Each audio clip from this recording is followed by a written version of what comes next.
Орой мэнд эрхэм мөндөд үнсэгчтэй энэ 7 хоногт улсын их хурлд одоо сонгуульд өрсөлдөх улс төрийн намууд нэр дэвшилтэд баталгаажуулах ийм 7 хоног байгаа.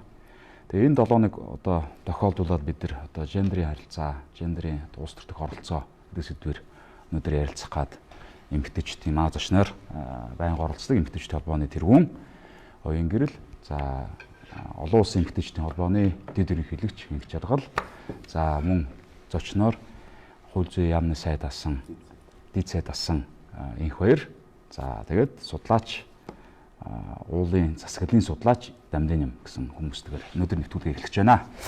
За тэгээд гендерийн асуудлыг болохоор орон хооронд бол янз янзаар үздэг юм байлээ. Яг хуу гендер гэхээр бид нар бол яг хуу ихэнхдээ бол эмэгтэйчүүд гэдгээр ингээд сэдвээ ингээ хаачаад байдаг. Тэгсэн мөртлөө эмэгтэйчүүд оролцоог бас хангалттай хангаж чаддгүй. Гэтэл одоо бусад орнд бол гендер, одоо бусад арлсан орнууд бол гендер гэдгийг бол зөвхөн эмэгтэйчүүд биш. За нөгөө нийгмийн цөөнхийг бас ойлгоод байгаа. За дээрэс нөгөө анхны үндэстэн болох индиануудын оролцоо, цагаачдын оролцоо гэх мэт айгүй олон юмыг тэн чи хольж одоо оролцоог нь хангадаг юм байл л да. Тэгээ бид нар өнөөдөр эхний асуудал буюу за гендер гэж юу вэ? За энэ эмэгтэйчүүд эрх хэлүүлэх тухай ойлголтын тухай одоо Монголын хувьд бол ямар шүү одоо байр суурьтай явж байгаа хэр одоо твшилттэй яваа энэ эхний асуултаа энэ асуултаар эхлэе да тий. За. Арай мэнд хүргэе. Тэгээд яг хуу гендерийн асуудал гэхээр хүмүүс нэг даргалгаж байгаа эмэгтэйчүүдийн тухай ойлголт гээд их хвчлэн тэгж ойлгоод байдаг. Гэтэл гендер гэдэг бол ерөөсөө доктортой байх тухай, тэнцвэртэй байх тухай ийм балансын тухай асуудал юм байгаа гэж ойлгож байна. Мэдээж яг эмэгтэйчүүдтэй холбоотой шийдвэр гаргах төвшөнд оролцох эмэгтэйчүүдийн оролцоо их цөөн байдаг учраас тэн дээр гендерийн тэгшэрхийн асуудал нэлээд хурцтмал яригддаг. Гэтэл уул нь бол гендер гэхээр эрэгтэй хүний нүдээр асуудалд хандах, эмэгтэй хүний нүдээр асуудалд хандах тухай ерөөсөө бүх зүйл дээр. Жишээ нь боловсролын дээд боловсролтой иргэдийн нэг 80 гаруй хувь эмэгтэйчүүд байдаг гэсэн юм статистик байдаг. Тэгвэл тэнд гендерийн харилцаа алдагдсан. Жишээ нь эрчүүдийн боловсролын гендерийн харилцаа алдагдсан гэдэг. Нөгөө талаараа жишээ нь дэлхийн нийтийн дундаж наслалт 3.8-аас 4 насны зөрүүтэй тийм байна. Эрэгтэй эмэгтэй хүний дундаж наслалт. Гэтэл өнөөдөр Монголд 10 насны зөрүүтэй болсон. Энэ дээр жишээ нь гендерийн тэгшэрхийн асуудал алдагдсан гэдэг. Тэгэхээр гендер гэдэг бол ерөөсөө дарга болгож байгаа хүний тухай асуудал биш. Аливаа нэг зүйл дээр тэнцвэртэй доктортой байх тухай асуудал. Ялангуяа улс төрийн хүрээнд бол яг тэгшэрх гэхээр нөгөө эрчүүд ихвчлэн одоо юу гэдгийг удирдах албан тушаал шийдвэр гаргах төвшөнд өндөр байдаг учраас тэн дээр эмэгтэйчүүдийг оролцуулах тухай асуудал яригдахаар тэрийг хүмүүс юу гэж ойлгож байна гэхээр энэ бол дарга болгож байгаа эмэгтэйчүүдийн асуудал юм а гэж ойлгож байгаа. Тэгэхээр гендер гэдэг бол шал өөр ойлголт гэж ойлгож байна. Ер нь бол яг гендер гэдэг хилцсэн хувьд шинжлэх ухааны өнөөдөр гендер гэдэг нэр томьёогоор олон улсад яваад байна. Манай Монголд ч гэсэн ер нь нэг тийм л үг хэллэгээр яваад байна шүү дээ. Орчуулагдсан юм байхгүй. Гендерийн эрхтэгч байдлын тухай гэдэг ч юм уу. Гэтэл гендер үнэхээр Монголд байсан юм уугүй юм уу? Өмнөх бидний одоо өмнөх нийгмүүдэд те ер нь уламжлалт биднэрт гендер байсан юм уу гэсэн гэвэл байсан байгаа юм. Эзэн Чингис хааны үед жишээ нь одоо монголчууд ярьдаг нөгөө хаан ухаан хатуу ухаан гэж Чингис хааны үед байсан юм аа гэж. Хаттаа төрийн хэрэгт оролцуулж исэн ард түмэн бол зөвхөн монголчууд. Үндсэндээ эзэн Чингис хаан засаглалынхаа үед хаттаа төрийн хэрэгт оролцуулж тэр шийдвэр гаргах төвшөнд тэр хаттынхаа ээжээсээ эхнэрээсээ асуудаг тэр зүйлийг тэнд шингээж исэн. Монгол бас ардын ёсгол ялаад анх үндсэн хуулиа батлахад тэнд 5 эмэгтэй байсан. Тэр үед бол одоо эмэгтэйчүүдийн сонгох эрхийг баталгаажуулж авах тухай асуудал, нөгөө бүгдлах ёсыг халах тухай, эмэгтэйчүүд эрхчүүдтэй нэгэн адил одоо бичиг үсэг сурах тухай шууд явчих гэдэг хөлөө явчих гэдэг. За, гендер гэж юу вэ? Улс төр дэрэм заавалчгүй эрэгтэй эмэгтэй гэдэг юм ялгаа зааг байх ёстой юу? Манайх ч юм бол одоо хуулиараа ингээл эмэгтэй квотын тэд байх ёстой, тэдээс доошгүй байх ёстой гэсэн байдлаар нэг хүчээр ингээд тулах гээд байгаа шүү дээ, тэ. Тэгэхээр та тэн дээр юу гэж бодож байна? Тэ хүчээр тулах хүчээрхээс квот тогтоохоос өөр зайлшгүй тийм шаардлага ус байгаа. Ягаад гэхээр манай сонгуулийн тогтолцоо нь өөрөө цэгэр мажоритар хэлбэрээр явагддаг. Тухайн тойрог дээр одоо шууд хал зурсалдөөнөр. Ёстой нөгөө эрэгчийн эмэгчнээ үзэлцэж гарч ирдэг. Хэн хөрөн хүч бүх юмаа зардаг. Хувь тэнцвэрсэн тогтолцоо буюу бодлогын нам болж төлөвшөхөдгийг дэмжсэн. Тэр тогтолцоо хэрвээ орж ирсэн тохиолдолд квотын асуудлыг бол ярихгүй гэж болно. Бид тухайн улс төрийн нам нь өөрөө 30% гэх шаардлагагүй, магадгүй 50% гэдэг өөрөө дотооддоо шийдээд эсвэл 60% ч шийдэж болно шүү дээ. тухайн улс төрийн нам өөрөө энийгээ зохицуулаад явах боломжтой асуудал юм. Тэгээд сонгуулийн тогтолцооноос улбалаад эмэгтэйчүүд маань одоо тийм хатуу ширүүн тулаанд тийч гарна гэдэг бол их түүхтэй хэцүү. Ягаад тэгэхээр тэд маань бол үндсэндээ эрчүүдээс 2 дахин их ачааллыг илүү хөдөлмөрийг одоо давж гарч ирж штэ. Тэгэхээр тийм одоо олон зэрэг фронт дээр одоо байлдаж одоо хэцүү. Одоо та бүхэн мэдж байгаа эх орны дайны тулааны жилүүдэд бол ерөөсө ганцхан фронтоор дайрч байгаа амжилт, олон фронтоор дайрч байгаа амжилт хоёрын хооронд бол ихээхэн зөрүү байгаа шүү дээ. Тэгэхээр их хүчээ тамирчдаг учраас гарцаагүй эмэгтэйчүүд гэж хэлэхээс илүү ер нь эмэгтэй эрэгтэй гэлгүй ер нь тодорхой хөвсийн асуудал дээр квотын асуудал тавьж одоо бодлогын дэмжлэг ийм үзүүлэх гарцаагүй юм шаардлага тулгардаг л да. За байна. Тэгээд гендергээс түрүүн одоо оюунгэрэл хэллээ л дээ тэгш байдалтай холбоотой тухайн асуудал тийм. За ялангуяа бол манай энэ Азийн улс орнууд дээр бол энэ эрэгтэй хүүсэн дээр бол илүү одоо тийм давуу тал байна гэж үзэж байгаа тухайч одоо манай их үер яриад байна. Зүгээр дэлхийд даяар явж байгаа нэг юм тренд байгаад байгаа маа. Юу гэхээр ялангуяа энэ сошиал медиа одоо энэ олон нийтийн оролцоо ингээд хувь хүн өөрөө шууд ингээд бродкастинг буюу ингээд өөрийгөө нийтэд илэрхийлж чаддаг, үжил бодлоо илэрхийлж чаддаг энэ байр суурь гарч ирснээс хойш энэ хүүсийн тэгшэрхийн асуудал энэ бүх хүүсүүд дээр их тогтмол гарч ирээд байгаа байхгүй. Зүгээр манай улсын хувьд ингээд харах юм бол бид нар бол жишээ нь ардчлалын үлгийн орон Америкаас төрүүлээд эмэгтэйчүүдэд улс төрийн оролцоогийн одоо санал өгөх эрхийг нөхцөн байх жишээ нь тий. Гэтэл энэ дэр нэг асуудал байгаа. Ер нь эмэгтэйчүүдийн энэ оролцоо нийгэмд их байхаараа ямар үр дүн гардаг юм бэ? Тэгээ зөв одоо дахиад одоо би дандаа энэ эпизод одоо энэ нэвтрүүлэг болгон дээр энэ дуустдаггүй ярианы сурал болгон дээр яриад байгаа. Ялч хүдгээ сураал амьдрал мэддэг учраас Канада орн тий. Канада орн бол жишээ нь юу гэдгийг 2016 онд байгуулагдсан засгийн газрын жишээ нь тал нь эмэгтэй, тал нь эрэгтэй байж исэн оролцоог хангаж байгаа. За Скандинавын орн. За бидний хөгжлийн загвар болгоод яриад байдаг энэ Нордикийн орнууд ч гэж яриад байдаг энэ орнууд дээр бол айгүй тодорхой харагддаг юм нь юу гэхээр эмэгтэйчүүдийн улс төрийн оролцоо, нийгэмд оролцох оролцоо асар өндөр байгаад хэрээр засаглан тунгалаг зөв сайн болоод байна гэсэн юм үзүүлэлт байгаад байгаа. Тэгэхээр зүгээр нэгэн тийм тренд олон улсад ингээ яваад байгаа бол бид нар энийг бас авах ёстой. Нөгөө талдаа бид нар хүн амынхаа тал хувийн тухай яриад байна шүү дээ. Бодит байдал дээр ярих юм бол тий. Энэ хүмүүсийн оролцоо бид нар заавал байх ёстой. Хүнд бэрхшээлтэй зүйлийг нэг юм ёс заншил суурилсан амьдралынхаа хэв маягаар бид нар энийг бол бас нийгмийн талаас үзүүлээд идэг байх. Гэхдээ энийг бол сүүлийн жилүүдэд асар их хурдцтайгаар өөрчлөх тал дээр нь ингээд ажиллаад ахис дэвшил гарч ийн гэж бол харж байгаа.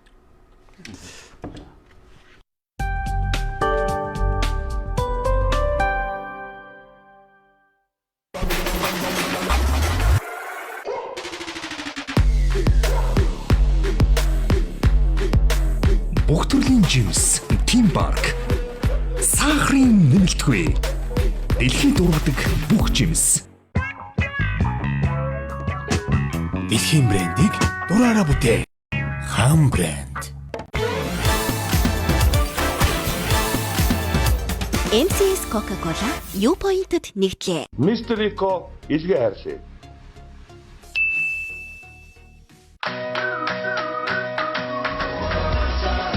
Сансар сүлжээ дэлгүүр 5, 10, 20, 30, 40% хямдрал.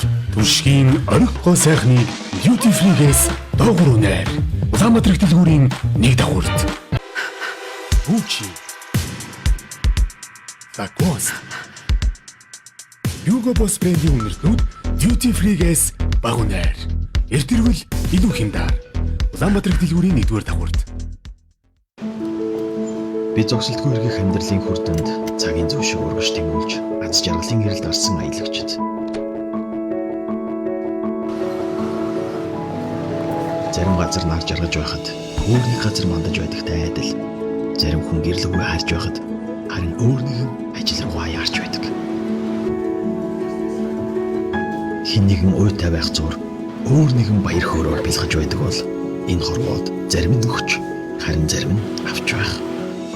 Гэвч хизээ хаан даралдгаа мэдгүй бидний хайсан аз жаргал ухта инээмсэглэлт, хайранд, итгэлцэлд, хичээл зүтгэлд орсоор байдаг. Бид амьдралд хайртай. See you. Аха. Би танд хайртай. Хайртай. телевизийн суваг болон видео стриминг үйлчилгээ. Вүү.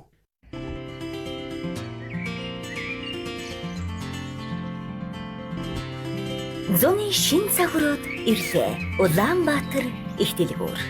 Дэлхийд чанараараа тэргүүлэгч Герман чанарыг илэрхийлэх River Villa хотхон. Та загварын байраар зочлон иж бүрэн тавилгатай 2 евро байрны эзэн болоорой. Sketch Air спортын дөх. Агаарын мэдрэмж, агаар солид суулагчтай memory foam уловч. Та газар дээр хэд удаан алгалаа. Одоо агаарт жингүүдэх цаг боллоо. Sketch Air ямар байдгийг өнсөд мэдрээрэй. Sketch Air-ийг зөвхөн Skechers-ээс. Улаанбаатар их дэлгүүр.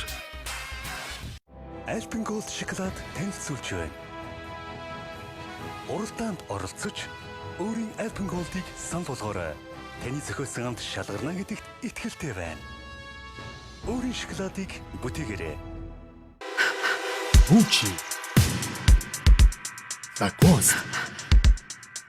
Hugo Boss брендийн үнэртнүүд Duty Free-гээс багунаар. Эртэрвэл илүү хямдар. Улаанбаатар дэлгүүрийн 1-р давхурд.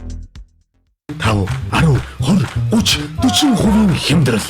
Түшгийн орих гоо сайхны Duty Free-гээс доогуур үнээр. Улаанбаатар дэлгүүрийн 1 давхурд. Мосын өөрийгөө хайрлахсаар эхэллээ. Гоо сайхны бүтээгдэхүүнүүд 10-аас 20% хямдрлаа. Ажлын хашгаар орлол бол анхаарал татдаг. Айгуу хөөрхөн бүсгүй манад л байдаг.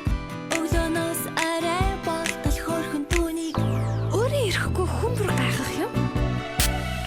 Ачаастай ганц шүшгэж болно. Халуун байсан ч хүйтэн мессеж миний царай хөөрхөн байна. Ачаастай ганц шүшгэж болно. Өглөөнөөс арай болтол миний царай үргэлж хөөрхөн байна. Ачаастай Makeup дүгжигч мист. Beauty Japan Cosmetics. Би зогсолтгүй эргэх амьдралын хүрдэнд цагийн зөв шиг урагш тэмүүлж аз жаргалын гэрэлд арсан аялагчид.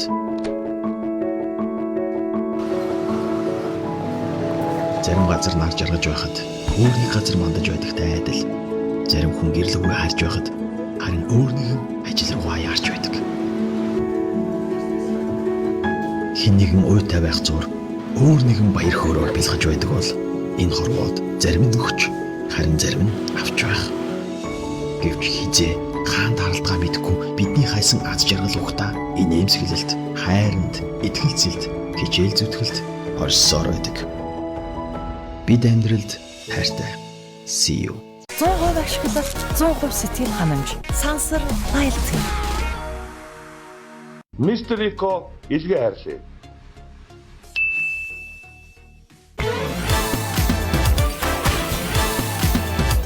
MCS Coca-Cola U-point-д нэгдлээ. Дэлхийн брендийг дураараа бүтээ. Хам брэнд.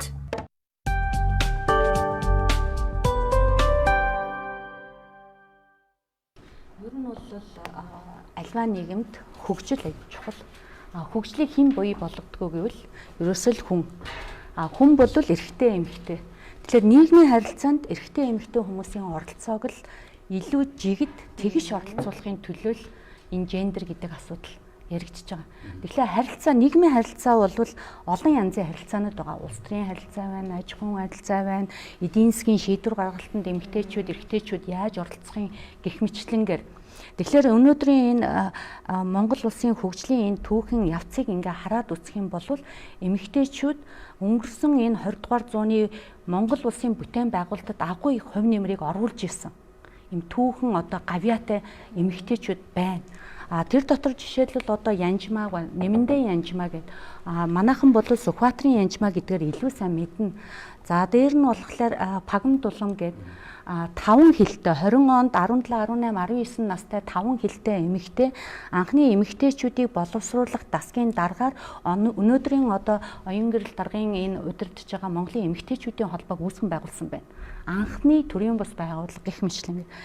Тэгээд тэр эмэгтэйчүүдэд дэмжээ боловсруулад эмэгтэйчүүдэд дэмжээд тэгээд дийлэнх нь бол эрүүл мэндийн салбар, боловсролын салбар, ажилд үйлдвэрийн салбарт үнэхээр гавьяа байгуулж өнөөдрийн Монгол улсын бидний энэ сайхан нөхцөлийг одоо бүрдүүлсэн байгаа.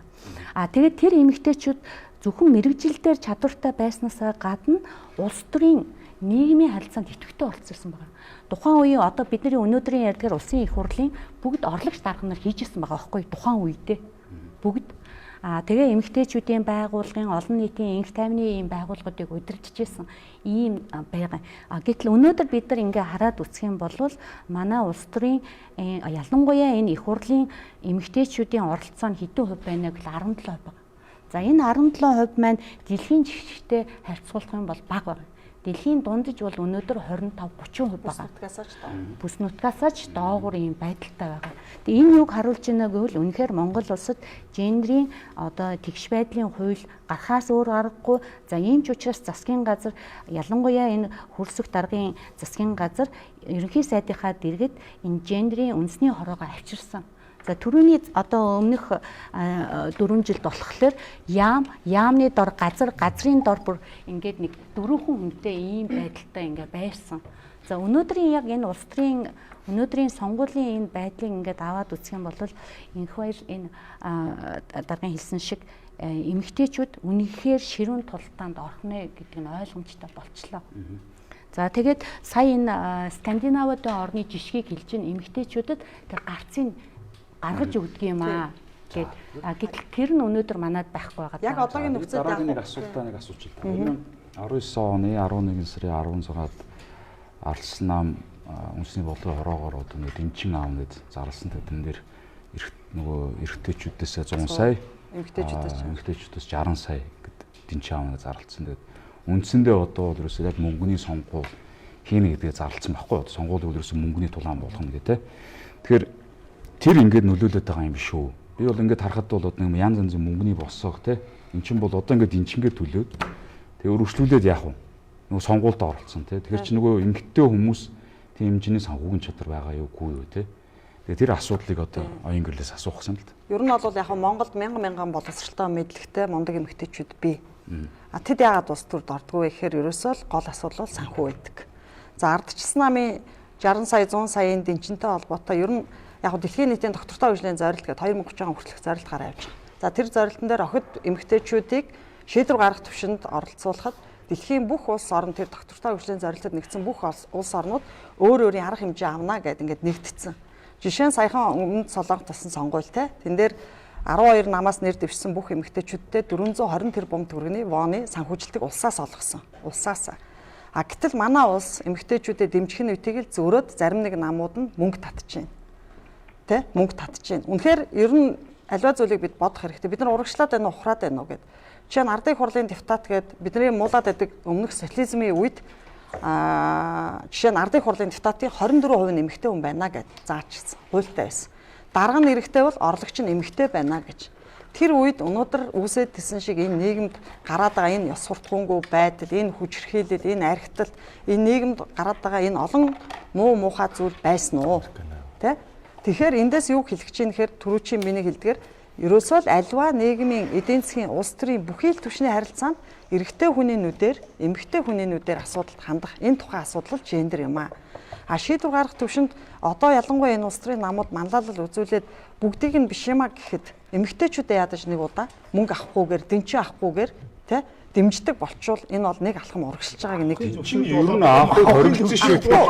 Харин тийм аавна гэдэг шүү дээ. За бос эмэгтэйчүүдээс дэнчин аваад эмэгтэйчүүдээс одоо эмэгтэйчүүдийн асуудал ярьж байгаа учраас ядаж авах нь ер нь зөв юм уу?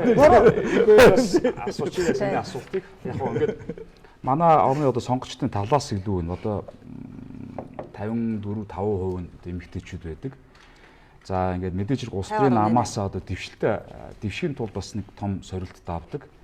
За ардын нам болохоор ямар нэгэн дэнчин авахгүйгээ зарлцсан. За арс нам болохоор дэнчин аавна гэж зарлцсан, дэнжигээ авцсан тий. Тэгэхээр нөгөө нэр дэвшлэлтэнд одоо эмэгтэйчүүд нөгөө квотаараа бас тэр 25% та ч юм уу 30% та ч юм хурж чадж гэнэ үгүй тий. Нэгдүгээр нэг ийм санхүүгийн маш том бэрхшээл байна. За хоёрдугаар түрүүн бид нар яг нэвтрүүлэг эхлэхээс өмнө хальт нэг ярилцлаа шүү дээ. Одоо ингээд нутгаас хамаарад тэгээ эмэгтэйчүүдийг хүлээж авдаггүй. Тэгэхээр уламжлал нөлөөлж одоо мөнгөний тулаан руу нэгдүгürt орох чинь эмэгтэйч тий. Хоёрдугаар болохоор яг нэр дэвшилтэнд бас тухайн орон нутгийн онцлогоос бас хамаарч ийн үгүй гэдэг энэ асуултыг би давтаад асууж та тий. Тэгээ ер нь эн чин гэдэг зүйл юм байж болт юм уу дахиад асууж. Таны хэлж байгаачлан үндсэндээ би бол 3 хүчин зүйл нөлөөлж байгаа шиг байна гэж бодож байна. Сая бол хоёрыг хэлж штэ тийм ээ. За нэгдүгээрт бол уламжлал соёлын одоо сэтгэлгээний онцлог гэж нэг зүйл одоо нөлөөлж байгаа бах. За мэдээж мөнгөний хүчин зүйл нөлөөлж байгаа. За гуравдугаарт бол ер нь үе хоорондын шилжилт юм уу, иргэншил соёлын бас нэг тийм хүчин зүйл нөлөөлж байна гэж үзэж байгаа. За жишээлбэл манай нэг сая 5-6 жилийн өмнө санагдаж байна. Нэг сум дээр эмэгтэй сумын засаг дарга ажиллаж байсан. Тэгээд уул овоогоо давхилаад сум. Тэгсэн чинь нөгөө эмэгтэй хүн гарддаг юм байна л да. Тэгсэн чинь дарга засаг даргаагаа түр огцруулад иргэдээ орлоо. Тэгээ наадмаа ичээ буцаага тавьсан тохиолдол гарч ирсэн шүү дээ. Тэгэхээр энэ өөрөө их уламжлал соёлын онцлогийг бол илэрхийлж байгаа их том. Нөгөө эмэгтэй засаг дарга чинь би өөрөө бүр болохгүй. Би бол одоо гарьяа өөрөө тэрийг халдаад байсан чинь байхгүй өрөөлдөж байгаа. Тэгэхээр ийм бол онцлогуд бол мэдээж бол байдаг. Тий. Одоо үндсэндээ манайх чинь 2000 гаруй төр ёсны түүхтэй гэж байгаа ч гэсэн яг хоцчих суурин иргэншил соёл Улаанбаатар хот төвлөрсөн суурин газар байгуулагдаад үндсэндээ удаагүй байгаа. Тэгэхээр үндсэндээ хүн амын маань тал маань тэр одоо нүүдэл соёлын сэтгэлгээ уламжлалт хүчин зүйл ихтэй.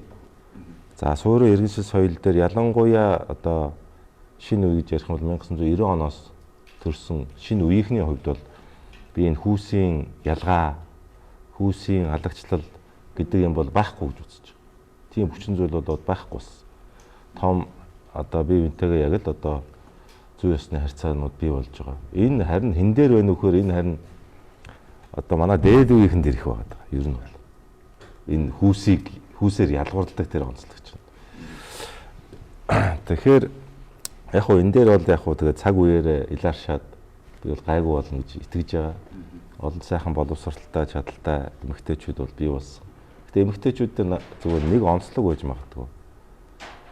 Тэд бол дургүйдээ ус төрд орохгүй гэж өөрийгөө татаад байгаа зүйл бол би байхгүй байх гэж үзэж байна. Эсвэргээрээ өнөөгийн улс төрийн тогтолцоо, улс төр тэр ордог шалгуур юм нь бохир байгаа учраас манай эмэгтэйчүүд илүү сэжигч. Илүү тэр одоо муу муухай юмтай тэр хутгалдаж буюу хүлээн зөвшөөрч, аялдан дагсаж, хөвөлдөж, хор найруулж байхыг илүү их үл твчдэг. Хүчин зүйл нь илүү өндөр учраас эсэргээрээ магадгүй улс төрд бага ордог гэж магадгүй гэж би зүгээр хөвдөө боддог. Тий. Асуултан дээр яг нөгөө эмэгтэйчүүдийн оролцооны тухай ярьж байна л да. Нэр дэвшихэд одоо яагаад ингэж цөөхөн дэвштэй тий уламжлал холбоотой юу? Альсвал нөгөө айл гэр бүлийн нөгөө ноён нуруу, эр хүн бол та ноён нуруу, эм хүн бол та юу гэл айгу олон юм ярьдэн шүү дээ. Аль эсвэл за Арс намын нөгөө 60 100 сая гэх мэт одоо тийм нэр дэвшилтийн дэнчинтэй холбоотой юу тий. Энд дэр нэг санхүүгийн одоо том яа одоо манай оролцогчид бүгдээрээ л шинж тэмдгүүд ингээл ярьж байна те. Одоо ингээд үндсэн асуудлуудыг яриад байна. Тэгээд нэг юм яг уу зарим хүмүүсийн дургу хурж магадгүй шүү. Шуудхан хэлэхэд өнөөдрийн манай нийгэмд ингээд эмэгтэйчүүдийг төлөөлж байгаа ялангуяа одоо ингээд дээд үеийнх ингээд нэрлэлчилт те. Эдгээр дотор маань одоо хүлээн зөвшөөрөгдсөн эмэгтэй лидер байна уу? Үлгэрлэл байна уу? Тэ? Одоо юу гэдэг одоо хамгийн олон парламентын гишүүнтэй парламент маань хизээ байсан, эмэгтэй гишүүнтэй парламент маань хизээ байсан тий. Одоогийнх байна. За одоо манай энэ тий хамгийн дээд түвшиндээ хүрсэн байна. За одоо энэ дээр бол одоо шинэ үлгэрлэл нь хэр байгаа вэ? Нийгэмд эмэгтэйчүүдийн оролцоо хүлээн зөвшөөрөх тал дээр яаж ажиллаж байгаа вэ? Тий. Одоо манай эмэгтэйчүүдийн холбоонд ч юм уу олон улсын эмэгтэйчүүдийн холбоон дээр бол тэр хүмүүсийн бас нэг тийм юу байгаа бах тийм үү одоо үзүүлэлт одоо лидершип хийдэг юмнууд байгаа бах тийм. Тэгэхээр нэг юм ямарваа нэг зүйлд лидершип тий одоо манлайлал үлгэрлэл тэгээд эн чи болдгийм байна гэдгийг харуулах тий одоо нэг хайрцагнасаа гар сэтгээд энэ шин загварчил руу орох ялангуяа одоо энэ шин залуу үеийнхэн харж байгаа энэ нэг юм чөлөөт өнцгүүдийг одоо шинэ ингээд илэрхийлж чадж байгаа тэр символ нь байгаа юм гэдэг асуудлыг бид нар ярих ёстой юм байна лээ. Одоо заримдаа ингээл нэг юм яриа байдаг байхгүй одоо ингээ өрсөлдөөнд ингээд орохдоо зэрэг эмэгтэй гэдгээрээ зөвхөн эмэгтэй гэдгээрээ хүүсэн ингээд төрий бариад ингээд ороод ирэхтэй зэрэг одоо нийгмийн нөгөө нэг хүлээлтийг давж чадж гин үгүй юу. За хүлээлт нь бол яг үүндээ бол улс төрч гэдгээр нь л хүлээлт байгаад байгаа. Бас нийгмийг төлөөлж байгаа хүн гэдгээр нь хүлээлт байгаад байгаа. Бас манлайлал үзүүлж байгаа хүн гэдэг хүлээлт байгаа. Тэгээ дундаж нь хүлээлт байгаа. Тэрнээс дээр нь гараад байна уу эсвэл доор нь яваад байна уу? Энэ асуудлыг бид нар бас ярих ёстой юм байна. За эмэгтэйчүүдийн дээр санхүүтэй холбоотой хэцүү бэрхшээлтэй холбоотой асуудал дээр бол гэр бүл чинь ер нь бол юу гэдэг хамтын амьдрал. За ямар ч бизнес дээр ингээд ер нөхөр нь төлөөлөж юм эмэгтэй ч ингээд бизнес хийгээд явж байхад ер нь бол 50% оролцоотой байх хэрэгтэй гэж миний хувийн итгэл үнэмшил байдаг байхгүй. Тэгэхээр эмэгтэйчүүд дээр санхүүгийн бэрхшээл ингээд байх. Бид нар дандаа нэг юм ганц бие өрх толгоосон эмэгтэй тухай ярихгүй байгаа шүү дээ. Тийм биз дээ. Энд чи бүгдээрээ гэр бүлтэй, мөн үү, ардаа ах дүүтэй, найз нөхөдтэй, хамт олонтой хүмүүс байгаа шүү дээ. Тэгэхээр бие биенийгээ дэмжиж байгаа байдал нь ямар байгаа вэ? Хүлийн зөвшөөрлөлтийн тухай асуудал нь ямар байгаа гэдэг чинь бас дараач асуудал байхгүй. Тэгэхээр сая нөө юуных сонгуулийн хорооноос одоо энэ сонгуульд явах хүмүүсийн зардлын дундаж дүн гаргацсан шүү дээ. За 300-аас 360-70 сая, зарим тойргууд дээр 500, зарим тойргууд дээр 700 сая төгрөг гарах нэ, ийм зардал гарах нэ гэд. Мэдээж болвол эмэгтэйчүүдэд хэрэг хувийн бизнес хийдэг эсвэл тэр хэмжээний санхүүгийн эрх чөлөөнд хүрсэн бие даатсан тийм эмэгтэйчүүд болоод ороход бол амархан байгаа. Гэхдээ тодорхой хэмжээгээр төрийн байгууллага бас үйл ажиллагаа насаараач гэдэг юм уу амжилаа хийцэн бүтээцэн тэгээд төрийн байгууллагын цалин чи хэд вүлээ тийм ээ тэр мөнгөний хуримтлалаа одоо өнөөдрийн энэ 4 жилийн сонгуульд бүгдийн зарна гэдэг бол тэр чадaltaй эмэгтэйчүүд маш хүнд барьер. За тэр дэнчингийн асуудал угаасаа хууль болсон шүү дээ. Болохгүй энэ ерөөсөө болохгүй. За дээр нь бол яагаад эмэгтэйчүүд орохгүй байна вэ гэвэл саяын нөгөө нэг санхүүгийн энэ хүндрэл байгаа. Ийм учраас бусад орнуудад одоо дэлхийн бусад орнууд ямар арга хэрэгжилж байна гэвэл за эмэгтэйчүүд оролцсон тохиолдолд тэр эмэгтэйчүүдийн олон нийтийн телевиз, радиогоор гаргахад үн төлбөргүй гаргах цагийг хуваарлж өгч байгаа. За тэгээд эмэгтэйчүүдэд илүү дэвшүүлсэн намд нь бас урамшуулд өгдөг. Заавал квот гэж заахгүйгээр. За тэгээд эмэгтэйчүүдийг тухайн сонгуульд явахад нь улсаас бас урамшуулал хөрөнгө тэр сонгуулийн сурчлагын кампанид ажилтнад хөрөнгө гаргадаг. Ийм байдлаар эмэгтэйчүүдэд дэмждэг. Яагаад энэ хүмүүс эмэгтэйчүүдэд дэмжиж байна гэвэл түрүүн хэлсэн Скандинавийн орны эмэгтэйчүүд парламентынхаа бараг 50% нь орсон. Тэгээд тэр улсууд хүний хөгжлөөрөө бусад дэлхийн орнуудаас бүгд нэгдүгüрт орж байгаа. Тэнд орсон эмэгтэйчүүд юу ярьдгүү гэвэл хүнээ яаж хөгжүүлэх вэ? Тэр хүүхдийг яаж яйсал цэцэрлэгтэй болгох вэ? Яаж боловсралтай болгох вэ? Яаж эрүүл болгох вэ? Энэ нийгмийн асуудлын тэр хэд төрүүлж шийдээд мега төслүүдийг нөгөө ирчүүд илүү яриадаг шүү дээ. Одоо энэ өнгөрсөн жилүүдийн энэ парламентын үр дүн харахлаа мега төслөө яриад байдаг. Ярьсны эцэст шийдсэн хүмүүсийн бүгд одоо ингээд шүүх хяналтын байгууллагуудаар явна. Хэрвээ эмэгтэйчүүд байсан бол арай өөрөөр шийдэх байсан бахаа. Би энэ дээр нэмээд нэг жоохон тайлбар хэлчих үү?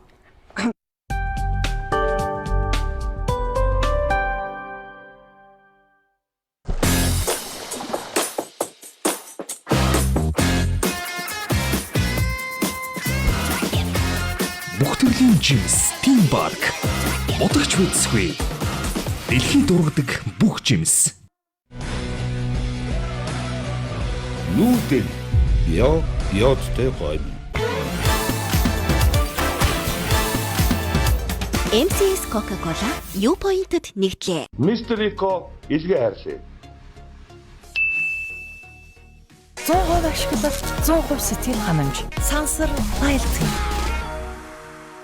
Sketch-Air спортын төх агарын мэдрэмж агаар солид суулагчтай memory foam уловч. Та газар дээр хэд удаан алхлаа. Одоо агаарт жингүүдэх цаг боллоо. Sketch-Air ямар байдгийг өмсөд мэдрээрэй. Sketch-Air-ийг зөвхөн Skechers-ээс Улаанбаатар их дэлгүүр. Ажлын хашгаар орсолбол анхаарал татдаг. Айгуу хор хүмүүсгүй манад л байдаг. Өглөөнөөс арай болтол хөөрхөн түүнийг өөрөө ирэхгүй хүмбэр гайхах юм.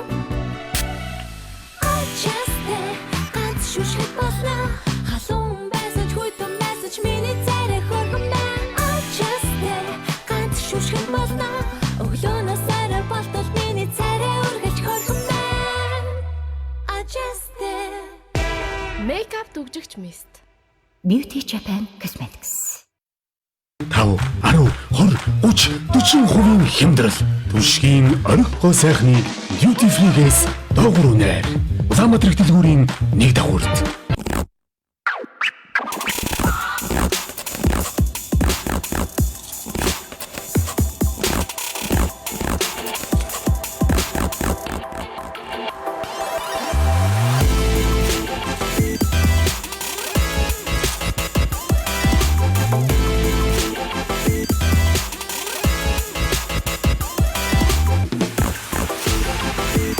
Махтай боксмастер ханч хамтдаа KFC Gucci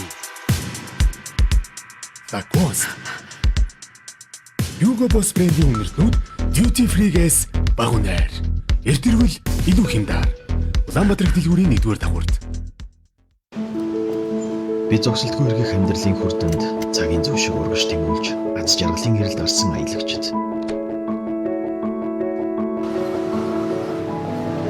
Зарим газар нар жаргаж байхад өөрний газар мандаж байдагтай адил. Зарим хүн гэрлэггүй харж байхад харин өөр нэгэн ажил руугаа яарч байдаг. Хин нэгэн уйтай байх зур өөр нэгэн баяр хөөрөөр бэлгэж байдаг бол энэ хорвоод зарим нь өгч харин зарим нь авч байх. Гэвч хизээ хаан таралтгаа мэдгүй бидний хайсан аз жаргал ухта инээмсэглэлт, хайранд, итгэлцэлд, хичээл зүтгэлд орсоор байдаг. Бид амьдралд хайртай. See you.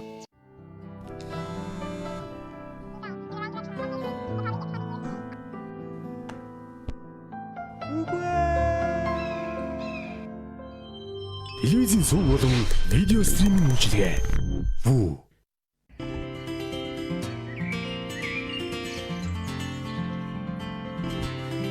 Зуны шин цагурууд ирлээ. Улаанбаатар их дэлгүүр. Толбогдохоос хэрэггүй хоолой хий. Хувцсны гүн рүү шигдэж ордог толгонууд. Энэ бол шинэ персилийн давж чадах сорилт юм. Хосны гүн толгонуудыг энэхүү персил дип клин улмөргүй арилгана.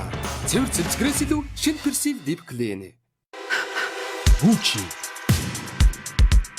Такос. Юго бос брендийн үнэртнүүд duty free-гээс бага үнээр. Эртэрвэл илүү хямдар. Улаанбаатар дэлгүүрийн 1-р дагуурт. 5, 10, 20, 30, 40% хямдрал. Түшгийн орхихгүй сайхны duty free-гээс доогуур үнээр. Улаанбаатар дэлгүүрийн 1 дагуурт.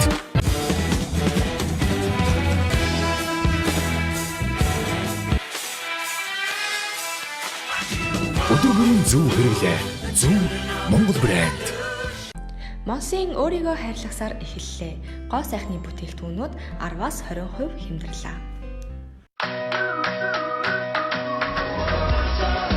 Сансар сүлжээ дэлгүүр. Мистер Рико илгээ хайрлаа.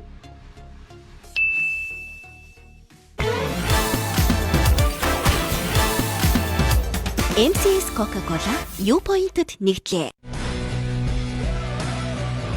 Нүүдэл биодтой гоё.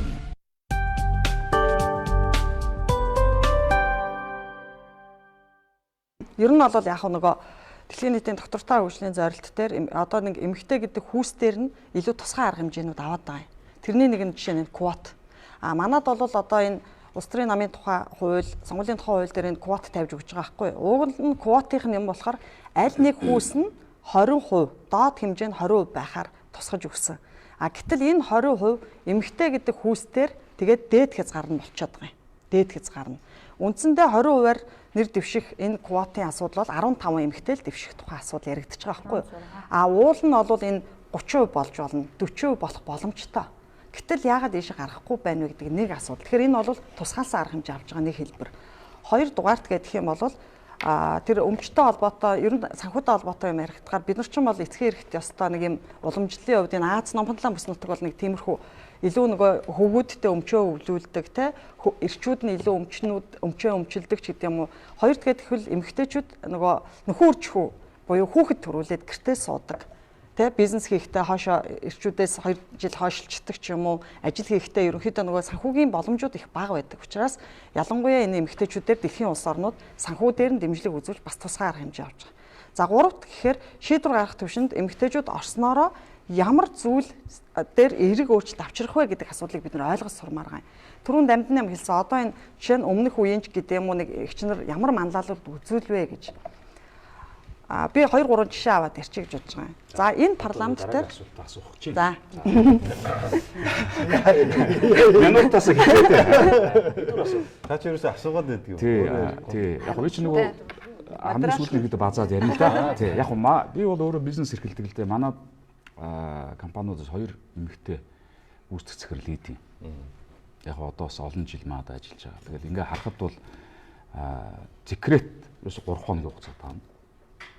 Тэгээд ерөөсө хүүхдээ гаргаад тэгээ хүүхдээ харна гэж байхгүй те тэр чинь юус ингээл ажиллаа хийгээл тэгэл ээжийнхээ ажиллаа хийгээл тэгэл эхнэрийнхээ ажиллаа хийгээл ингээл асар энэ айгүй олон ажлыг нэгэн зэрэг хийгээд байгаа. Гэхдээ яг тэр шийдвэр гаргах шатанд байхдаа эмэгтэйчүүдийн зүр онцлог бол арай илүү тийм детайл юм руу илүү сайн юм хардаг.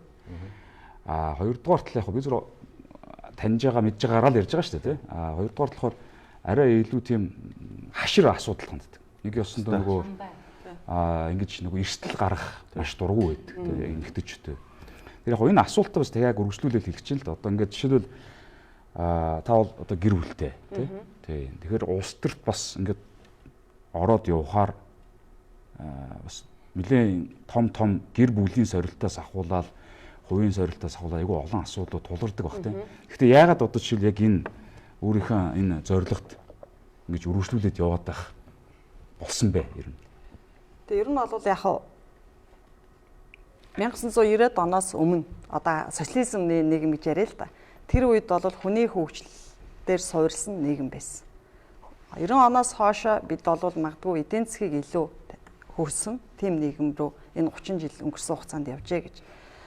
Яагаад энд ийм асуудал гарав? Магадгүй одоо ингээд өнөөдөр та нар ингээд би 21 аймгаар 40 мянган хүнтэй уулзсан. Тэн дунд үнэхээр гэгээлэг мэдээ тун хавар сонсогддог байхгүй. Өчигдөр уржигдэр ингээд хүнс тарааж байгаа тэр сошиалаар явж байгаа мэдээнүүдийг хар. Магадгүй эмэгтэйчүүд шийдвэр гаргах төвшөнд орсноороо түрүүн хэлсэн нарийн деталь энэ жижиг сажиг юмнуудыг олж хардсан юмаа гэд. Эрэгтэй гэж хүүсийн онцлог нь өөрөө илүү алсыг харсан, илүү том бодлого руу чиглэсэн ийм хараа байдаг. Эмэгтэй хүнийх бол илүү эвлүүлдэг, нийлүүлдэг, тэ гэр доторх асуудал гэж ярьдаг шүү дээ. Хүүхдийн хүмүүжил, боловсрал, тэр гэр өнгөтэй өөдтэй байх уу, тэ мөнгөтэй төрхтэй байх уу, хоолтой ундтай байх уу гэдэг асуудал дээр эмэгтэй хүний нуруунд дээр явж идэг. Эрэгтэй хүн бол илүү тэ орон гэрээ хамгаалах, хайрлах, тэжээх ийм үүрэг нь явж идэг. Гэтэл энэ өнгөрсөн 30 жилийн хугацаанд өнөөдөр та нар эргээд хараараа нийгмийн харилцаатай олон асуудал хоошоо хаягдсан.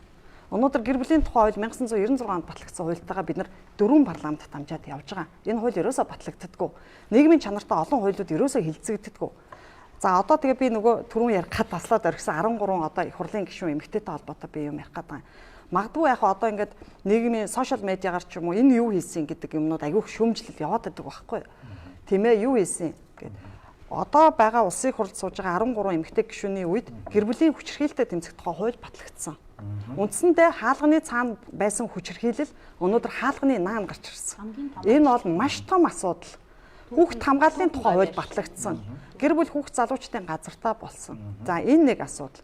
Хоёр дахь асуудал 12 оноос 16 онд парламентод улсын хурлд Эрдэнэ чимэг гэж гишүүн байсан. Улсын хурлын гишүүн Монсын Эрдэнэ чимэг гэж хүмүүс ярьдаг. Тэр гишүүнээс санаачлагаар тамхины эсрэг хууль батлагдсан.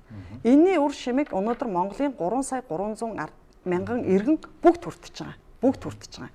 Магадгүй энэ хүн яаж хүртэж ийн вэ гэд. Өнөөдөр бид нар дунд тамхи татдаг нэг хүн байхад бид нар үс зүйс хувц сунар бүгд ингээд тамхины утаа олдог. Гэртээ очиод усанд орохоос ахуулаад хувцаа угаах гэд энд цаана мөнгө явж идэг. Эдийн засаг. Хоёр тэгвэл нэг хүн нэг өдөрт нэг хайрцаг тамхи татхад дунджаар 50000 төгрөг. За айлын өрхийн сарын зардал 150,000 төгрөг. Дээр нь эрүүл мэндийн асуудал яригддаг.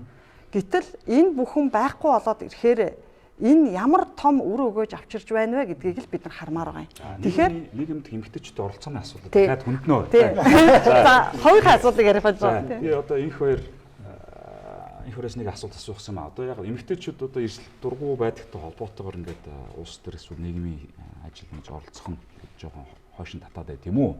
Тэ? Аль эсвэл одоо жишээл та өөрийнх нь гэр бүлээрээ бодоод үз тэ хувийн бас жоохон асуулт асуучмаар байна л да. Жишээл таны эхнэр яг ингээд одоо ийм нийгмийн идэвхтэй байх хүсэлтэй байвал та одоо мэдээж гэр бүлд ярих байл гэдэг те инхүү тэхүү гэдэг те та тэн дээр жишээл одоо дэмжих байр суурьтай байх уу аль эсвэл одоо би явж байгаа юм чи байж гэх үү те яг нэг асуулт нь эрсдэлтэй холбоотой юу эсвэл одоо хувь хүний гэр бүлийн үетэй холбоотойг л асуух гэдэг. Манай эхнэр чи бол шууд миний фэн шүү дээ. Галзуулаа ганц үнж фэн тэгэл одоо бүх талд ингээд артал болоод явж байгаа учраас би бас ийм гал ус руу ороод явж идэг. Хамаагаад ярьчихвчээ гэж идэг. Тэгээ яг шүүхэд ажилладаг байсан. Ер нь би салбартайгаа холбоотой нэг 2 3 статистик хэлчихье гэж бодож байна. 20 жилийн өмнө манад олон улсын байгууллагаас судалгаа хийгээд шүүхийн хараацс байдал алдагдахад юу нөлөөлж байна вэ гэдэг дээр бас судалгаа хийсэн. Одоо бол бид нэг ингээл Монгол цалин баг маг гэж яриад байдаг шүү дээ. Тэгсэн чинь их сонирхолтой дүгнэлт гарсан. 20 жилийн өмнө 2000 он. Шүүгчдийн 70% нэмэгтэй байсан. Тэр дотроо ганц үе эмэгтэйчүүд дийлэх нь байсан. Шүүгчдийн. Тэгээд энэ нь шүүхийн хараацс байдал алдагдахад нөлөөлж байна гэдэг дүгнэлт хийсэн. Яагаад тэгэхээр тэр шүүгч маань одоо бас гэр бүлийн амьдралаа зохиох тэр одоо бас чөлөөцөөгөө өнгөрүүлэх хүрээндээ шүүгч хүн учраас тэр эрхэмсгоор шүү гэдэг юм чи байж байгаа шүү дээ. Тэгэхээр нэг ойр хүрээндээ бас ингэж танилцаж үргэлжлэх юм байна. Тэр нь хэн байдг вөхөр одоо мөрдөгч юм уу, прокурор юм уу? Өмгөөлөгч юм уу? Өөрөөр хэлбэл нөгөө ажлын харилцаатай хүмүүс хараатай бус байх хэвээр хүмүүстэйгээ илүү бас ойр дотн болоод байна. Тэгээ энэ нь өөрөө шүүгийн хараацс байдалд одоо алдагдахад нөлөөлж байна гэдэг ийм одоо дүгнэлт гаргасан байдаг. Тэгээ би 2006 онд 200 дотоод хэргийн яамны тамгын дараагаар ажиллаж байгаад бас судалгаа хийсэн чинь манай яамны хүүсийн харьцаа 70-30 байсан. Эмэгтэй 70-30. Тэгээ уур амьсгал нэг тийм сонирн байсан байхгүй. Нэг дотоод уур амьсгал их сонирн. Тэгээд судалгаа авч байгаад хүний нөөцийн төлөвлөлтийн баримт жижиг гэж батлаад тэндээ юу гэж заасан гэхээр нэгж доторх хүүсийн харьцааг адил байлгана гэж заасан. Нийтээр нь биш, нэгж доторх. Нэг газар байвал тэр газрын одоо хүмүүсийн хүүсийн харьцаа, хэлтсийн хүмүүсийн хүүсийн харьцаа. Тэгээ 2 жилийн дараа 50-та болсон. 2 жилийн дараа. Үр дүн ажлын бүтээмж тэр дотоод уур амьсгал, эвсэг найрсаг байдал хүртэл их нөлөөлдөг юм байна. Тэгэхээр энэ зүгээр энэгээр би бас юу хэлэх гэж байна гэдэг бол нэг те. Гэтэл энэ хүүсийн харьцаа бас шүүхийн байгууллагуудын шийдвэр гаргах зүйл бас нөлөөлдөг юм байна. Жишээлбэл бас нэг хийсэн судалгаагаар хүчин тэх гэмтэрэгт ял шийтгэл ногдуулж байгаа шүүгчдийн хэр хэмжээг үзсэн чинь эмэгтэй шүүгчд илүү чанга шийтгэл ногдуулдаг. Хүчин тэх гэмтэрэг. Мөн хүн амны онц ностой гэмтэргүүд дээр одоо хуучин цаазаар ял байхад тэр цаазаарх ялыг ногдуулж байгаа шүүгчдэр аваад үзэхэд эмэгтэй шүүгчнэр бараг ногдуулахгүйсэн.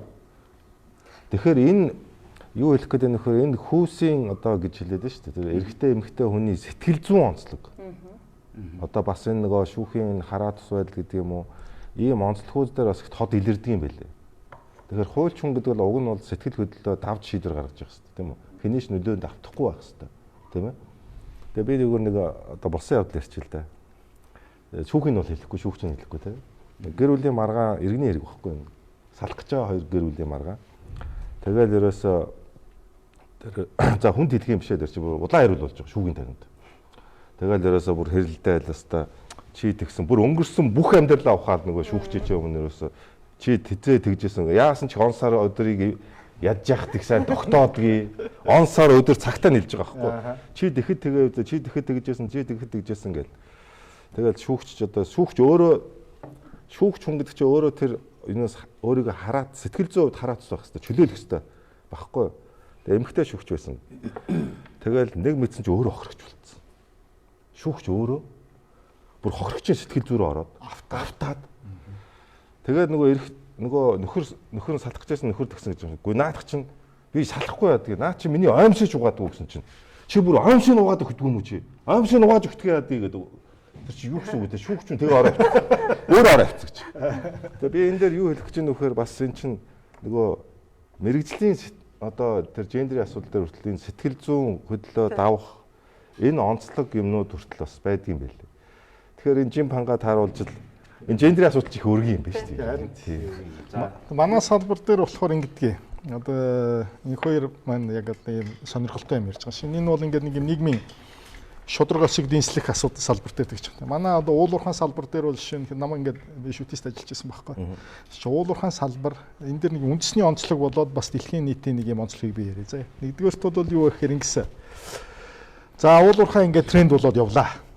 Тэгсэн чинь уул уурхайн инженерийн одоо шинжлэх ухааны технологийн сургуулийн бараг 80% ногтууд болсон. Ингээд дүүрсэн. Тэгээд нөгөө дараа нь цаана юу гарч ирдэг вэ гэхдээ зэрэг хөдөлмөрийн зах зээл дээр нийлүүлэлт гацаад идэг. Юу гэхээр ингээд нөгөө компаниуд чинь үнэхээр хүнд хүчээр ажил хийх ёстой байхгүй тэр хүмүүс чинь уул уурхай олборлолтын инженер, хайгуулын ингээд бах юмуд явж байгаа шүү дээ. Хөдөө гадаа явна. Тэгэл нөгөө үндэ тэгээд асуудал үүсч эхэлсэн юу гэхээр нэг талдаа нөгөө хөдөлмөрийн нийлүүлэлт нь дуусаад идэг. Юу болж өгдөггүй. Нөгөө талд нь бэлдээд идэг. Тэгэхээр энэ салбарын онцлог энэ дээр заашгүй гарах юм байна. Тэгээ энэ дээр нэг юм жоохон сонирхож байгаа судалгаа уншиж үзэхгүй ер нь уул уурхайн салбар яад юм бэ гэсэн чинь нийгмийн харилцаанд асар их нөлөөтэй юм билээ. Яагаад ер нь одоо бол эрэгтэйчүүд ингээ илүү байгаад байгаа юм бэ? Им шиг харагдаад байгаа юм бэ? Тэгээ одоо айгу ирчтэй солигдчихлаа л дээ тэнцүү болж л дээ. Гэсэн чинь агууд бид нар өстэй хүн болоод агууд байхасаа эхлээл ан гөрөө хийгээл хоол ундаа олж эхэлдэг одоо эрсдлийнхээс эхлээл эрэгтэй эр хүүснэ ингээ агрессив ингээ яваад байдаг те. Дараа нь одоо дундад зууны үед аяндаа хийхтэй зэрэг дахиад ирчүүд нь гараад ингээ үцээд байдаг. Тэгээ ингээ явсаар хагаад энэ Скандинавын орнууд бүр ингээ тодорхой нэг юм хөгжлийн түвшинд хүрээд ирэхтэйгээ зэрэг юу болж байна гэж энэ үйлдвэрлэлийн салбар эдийн засагтайгийн холбоотой юм байна. Манайх бол одоо шинэ автоматжуулалт одоо хүний одоо хүчин зүйл бага тийм эдийн засгийн орчныг бүрдүүлээгүй байгаа нөхцөлд эмэгтэйчүүдийн бас нэг бүхий л салбар тэнцүү оролцох боломжгүй юм байна л. Нөгөө биологийн онцлогоороо шүү дээ тэр чинь. Зарим салбарт. Тэгээд чинь Скандинавын орнууд Канада манад яагаад тийм мундаг байна гэж тэр хүмүүс чинь одоо юу гэдэг асар мундаг ухаалаг техникүүдийг ингээд компьютер удирдах байгаа юм шиг удирдаад эрэгтэй хүнээс огт ялгаагүйгээр тэр хүн түвшээр ажлыг хийлгэж чадаад байгаа байхгүй. Тэр нөгөө үйлдвэрлэлийн салбар нь тийм хэмжээнд хөгжиж. За гэтэл бид нар тийм байна уу гэхээр одоо дөнгөж эхэлж байна. Тэгэхээр энэ нэг юм тухайн өгөгдлөөс хамаарат биологийн одоо өгөгдлөөс хамаарат нийгэмд оролцох оролцоо нь биологиосоо дамжаад ингээд нийгэмд оролцох оролцооных нь тэм хэмжээ одоо дасцсан нэг юм хөвшил байгаа. Тэгэхээр одоо бол сүүлийн үед бидний шинжлэх ухааны технологи одоо энэ автоматжуулалт те компьютерийн ирнэ энэ үед бол энэ асуудлууд асар хурцтайгаар шийдэгдээд яваад байгаа байхгүй. Тэгээ уул уурхайн салбар дээр их сонин ийм онцлог гардаг. Тэгээ уул уурхайн салбар дээр бол хүмүүс яадаг гэхээр хамгийн том төрөлхөж явдаг юм бол энэ гендерийн тэгш эрхийн байдал бүр тэрэн дээрээ тулах юм бол эмэгтэйчүүдийн оролцоо. Тэгээ тэнд чинь ингээд их сони юм байна лээ. Уул уурхай салбар дээр чинь дахиад ямар юм гарч ирдэг вэ гэхээр уул уурхай ажилчид чинь ингээд 14 хоног ажиллаад 7 хоног амраад нэг ростер гэж ярьдаг юм да ээлжилдэг тий. Тэнгүүд нийгмийн халдварт өвчин, бэлгийн замын халдварт өвчин мөн үү гэр бүл салалт гэх зөндөө юм байд. Ирчүүд их байхаараа тэр асуудал нь асар өндөр. Эмэгтэйчүүдтэй цуг явахаараа тэр асуудал бууччихна гэж. Тэгэхээр ямар салбарт тэгш оролцоо асар олон эерэг үр өгөөжийг өгöd байгаа байхгүй юм чи тий. Уг нь бол сая ингээд чим нь одоо эхнэрээ улс төрд оруулах уу үгүй юу гэдэг л асуулт явж байгаа гэж би уг нь ойлгосон чинь явуулахгүй өөрөө үлдэхгүй мүү гэсэн асуулт байна. Тэр дээр бол үлдээчлээ л дээ. Гүг тэгэхээр энэ чиг аль нь хариулахгүй явсаргаа тийшээ явж тастаа. Би бол манай ихнэр ялгаагүй. За миний хувьд бол эхнэрээ ягаад улс төрд явуулахгүй байна вэ гэж асуусан. Ийм л өөрөө яваад. Тэг ягаад өөрөө явсан. Ийм л асуудал үүсэж байгаа. Яаж байгаа вэ гэхээр за миний эхнэр бол бас л одоо энх хоёрын эхнэр шиг миний улаан фэн. Галзуугийн галзуу ганц улаан фэн байж чинь. Ардтал чинь хатуу зогсноо гэдэг. Тэгээд яг нэг ийм асуудал байгаа. Бид хоёр ингээл гэрлэл ингээл явангууд миний ихнэр биш тэ надаас илүү боловсролтой хүчрхэг эмэгтэй байгаад идэг. Тэнгүүд би ингээд хажуугаар нь ингээл өөрийгөө боловсруулах гэж зэрэгцээд ингээд яваад ирэнгүүт нөгөө гэр бүл төлөвлөлтийн асуудал үүсч эхэлж байгаа байхгүй. Тэгээ манайх ч одоо 6 хүүхэд биш тэ тэ. Тэгээ одоо ингээ хамгийн бага нэх чинь ингээд нэг жоохон бага насны хүүхэдтэй ингээ байж хахаар миний эхнэр бол өөрөө тэгж байгаа байхгүй. За ингээд бит хоёр бол хоёулаа бол болохгүй. Гэр бүлээ бид нар авч явах хэрэгтэй. Тэгэхээр энэ нэг юмыг бид нар бас хатуу ойлгох хэрэгтэй юм лээ. Юу гэхээр гэр бүл нийгэм бол багийн ажиллагаа байхгүй. Тэгээ өөрийнхөө чадах үүргийг бид нар хамгийн сайн хийж үр дүнгээ гаргах тэр чадах үүргээ хийгээд аваад тийм. Яг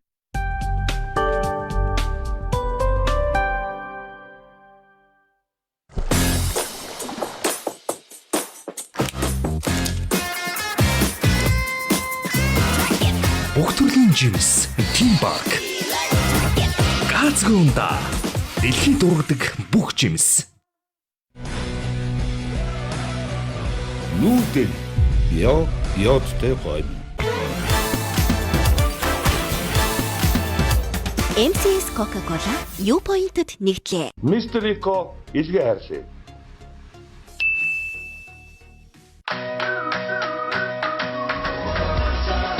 Сансар сүлжээ дэлгүүр 5, 10, 20, 30, 40% хямдрал. Түшгийн орхиго сайхны duty free-гээс доогуур үнээр. Улаанбаатар дэлгүүрийн нэг дагуурт. Хувцас бол бидний нэг хэсэг юм. Бид хувцаараа дамжуулан өөрийн дүр төрх, мэдрэмж, үзэл бодлыг илэрхийлдэг. Electrolux брендийн шин загварын Perfect Care угаалгын машины тусламжтайгаар бид хувцаа шинэлэх байдлаар нь удаан хэрэглэнэ. Ultra Care систем нь цэвэрлэгч бодисыг усанд бүрэн уусгаж, нарийн ширхэг бүрийг нямбай цэвэрлэнэ. Төгс эндүүдлэгтэй хувцас бидний өөртөө итгэх итгэлийг нэмэгдүүлдэг.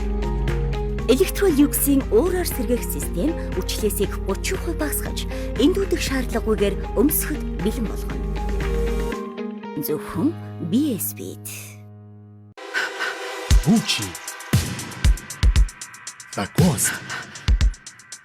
Hugo Boss брендийн үнэртнүүд duty free-гээс бага үнээр.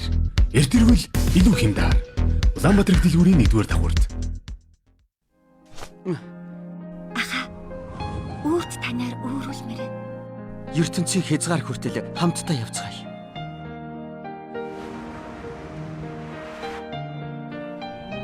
Телевизийн суваг болон видео стриминг үйлчилгээ. Вүү. Би зогсолтгүй эргэх амьдралын хүртэнд цагийн зөв шиг урагш тэмүүлж, аз жаргалын гэрэлд орсон аялагчид.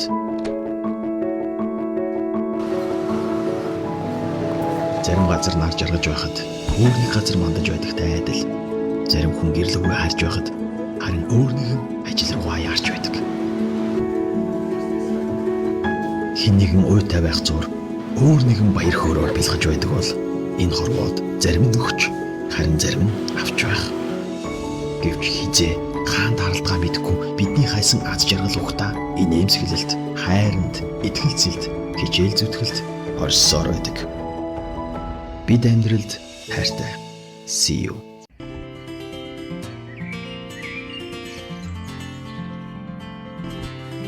Зуны шин цагрууд ирлээ. Улаанбаатар их дэлгүүр. Их хувийн хүүтэй зээлэр байртай болох боломжтой. Та загварын байраар зочлон иж бүрэн тавилгатай 2 өрөө байрны эзэн болоорой. River Villa. Би өөрийгөө ухаалаг гэрээ эзэгтэй гэж боддог. Тиймээс би BSB плетийг гэртээ сонгосон. Чиглэг зөөлөн амт, шаржигнуур гадаргууг амтлуулах, олон үйлдэлт шарах шүүгээ. Халуун агаарыг дасгалгаантай жигд тараах сэнсний горим. Түргэн халдаг керамик давцсан. Гадагшаа халахгүй шилэн хаалгатай. Захилгаан зарцуулалт баг. Монголчуудад зориулсан монгол заавартай. Таны галтгооны чамин шигтгэ.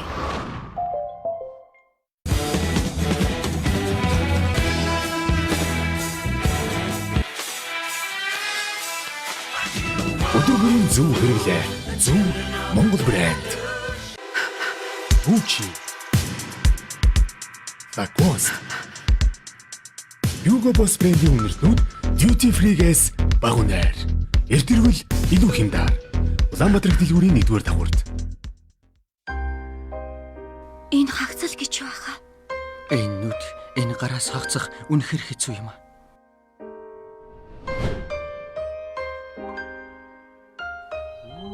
Телевизийн суваг болон видео стриминг үйлчилгээ. Вүү. 5, 10, 20, 30, 40% хямдрал. Түшгийн орхиго сайхны duty free-гээс доогуур үнээр.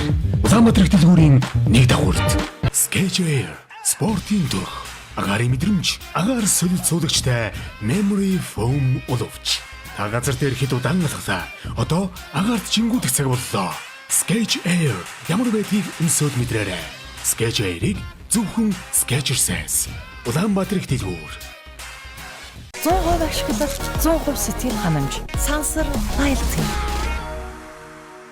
Мистер Рико илгээ хайрлаа.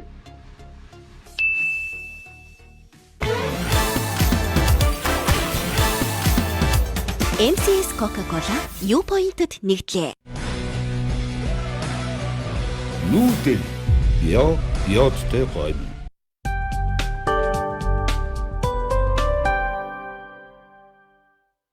Ер нь бол улс төрд ямар хүн орох ёстой вэ гэвэл эрэгтэй байна уу, эмэгтэй байна уу хамаа авахгүй байхгүй юу.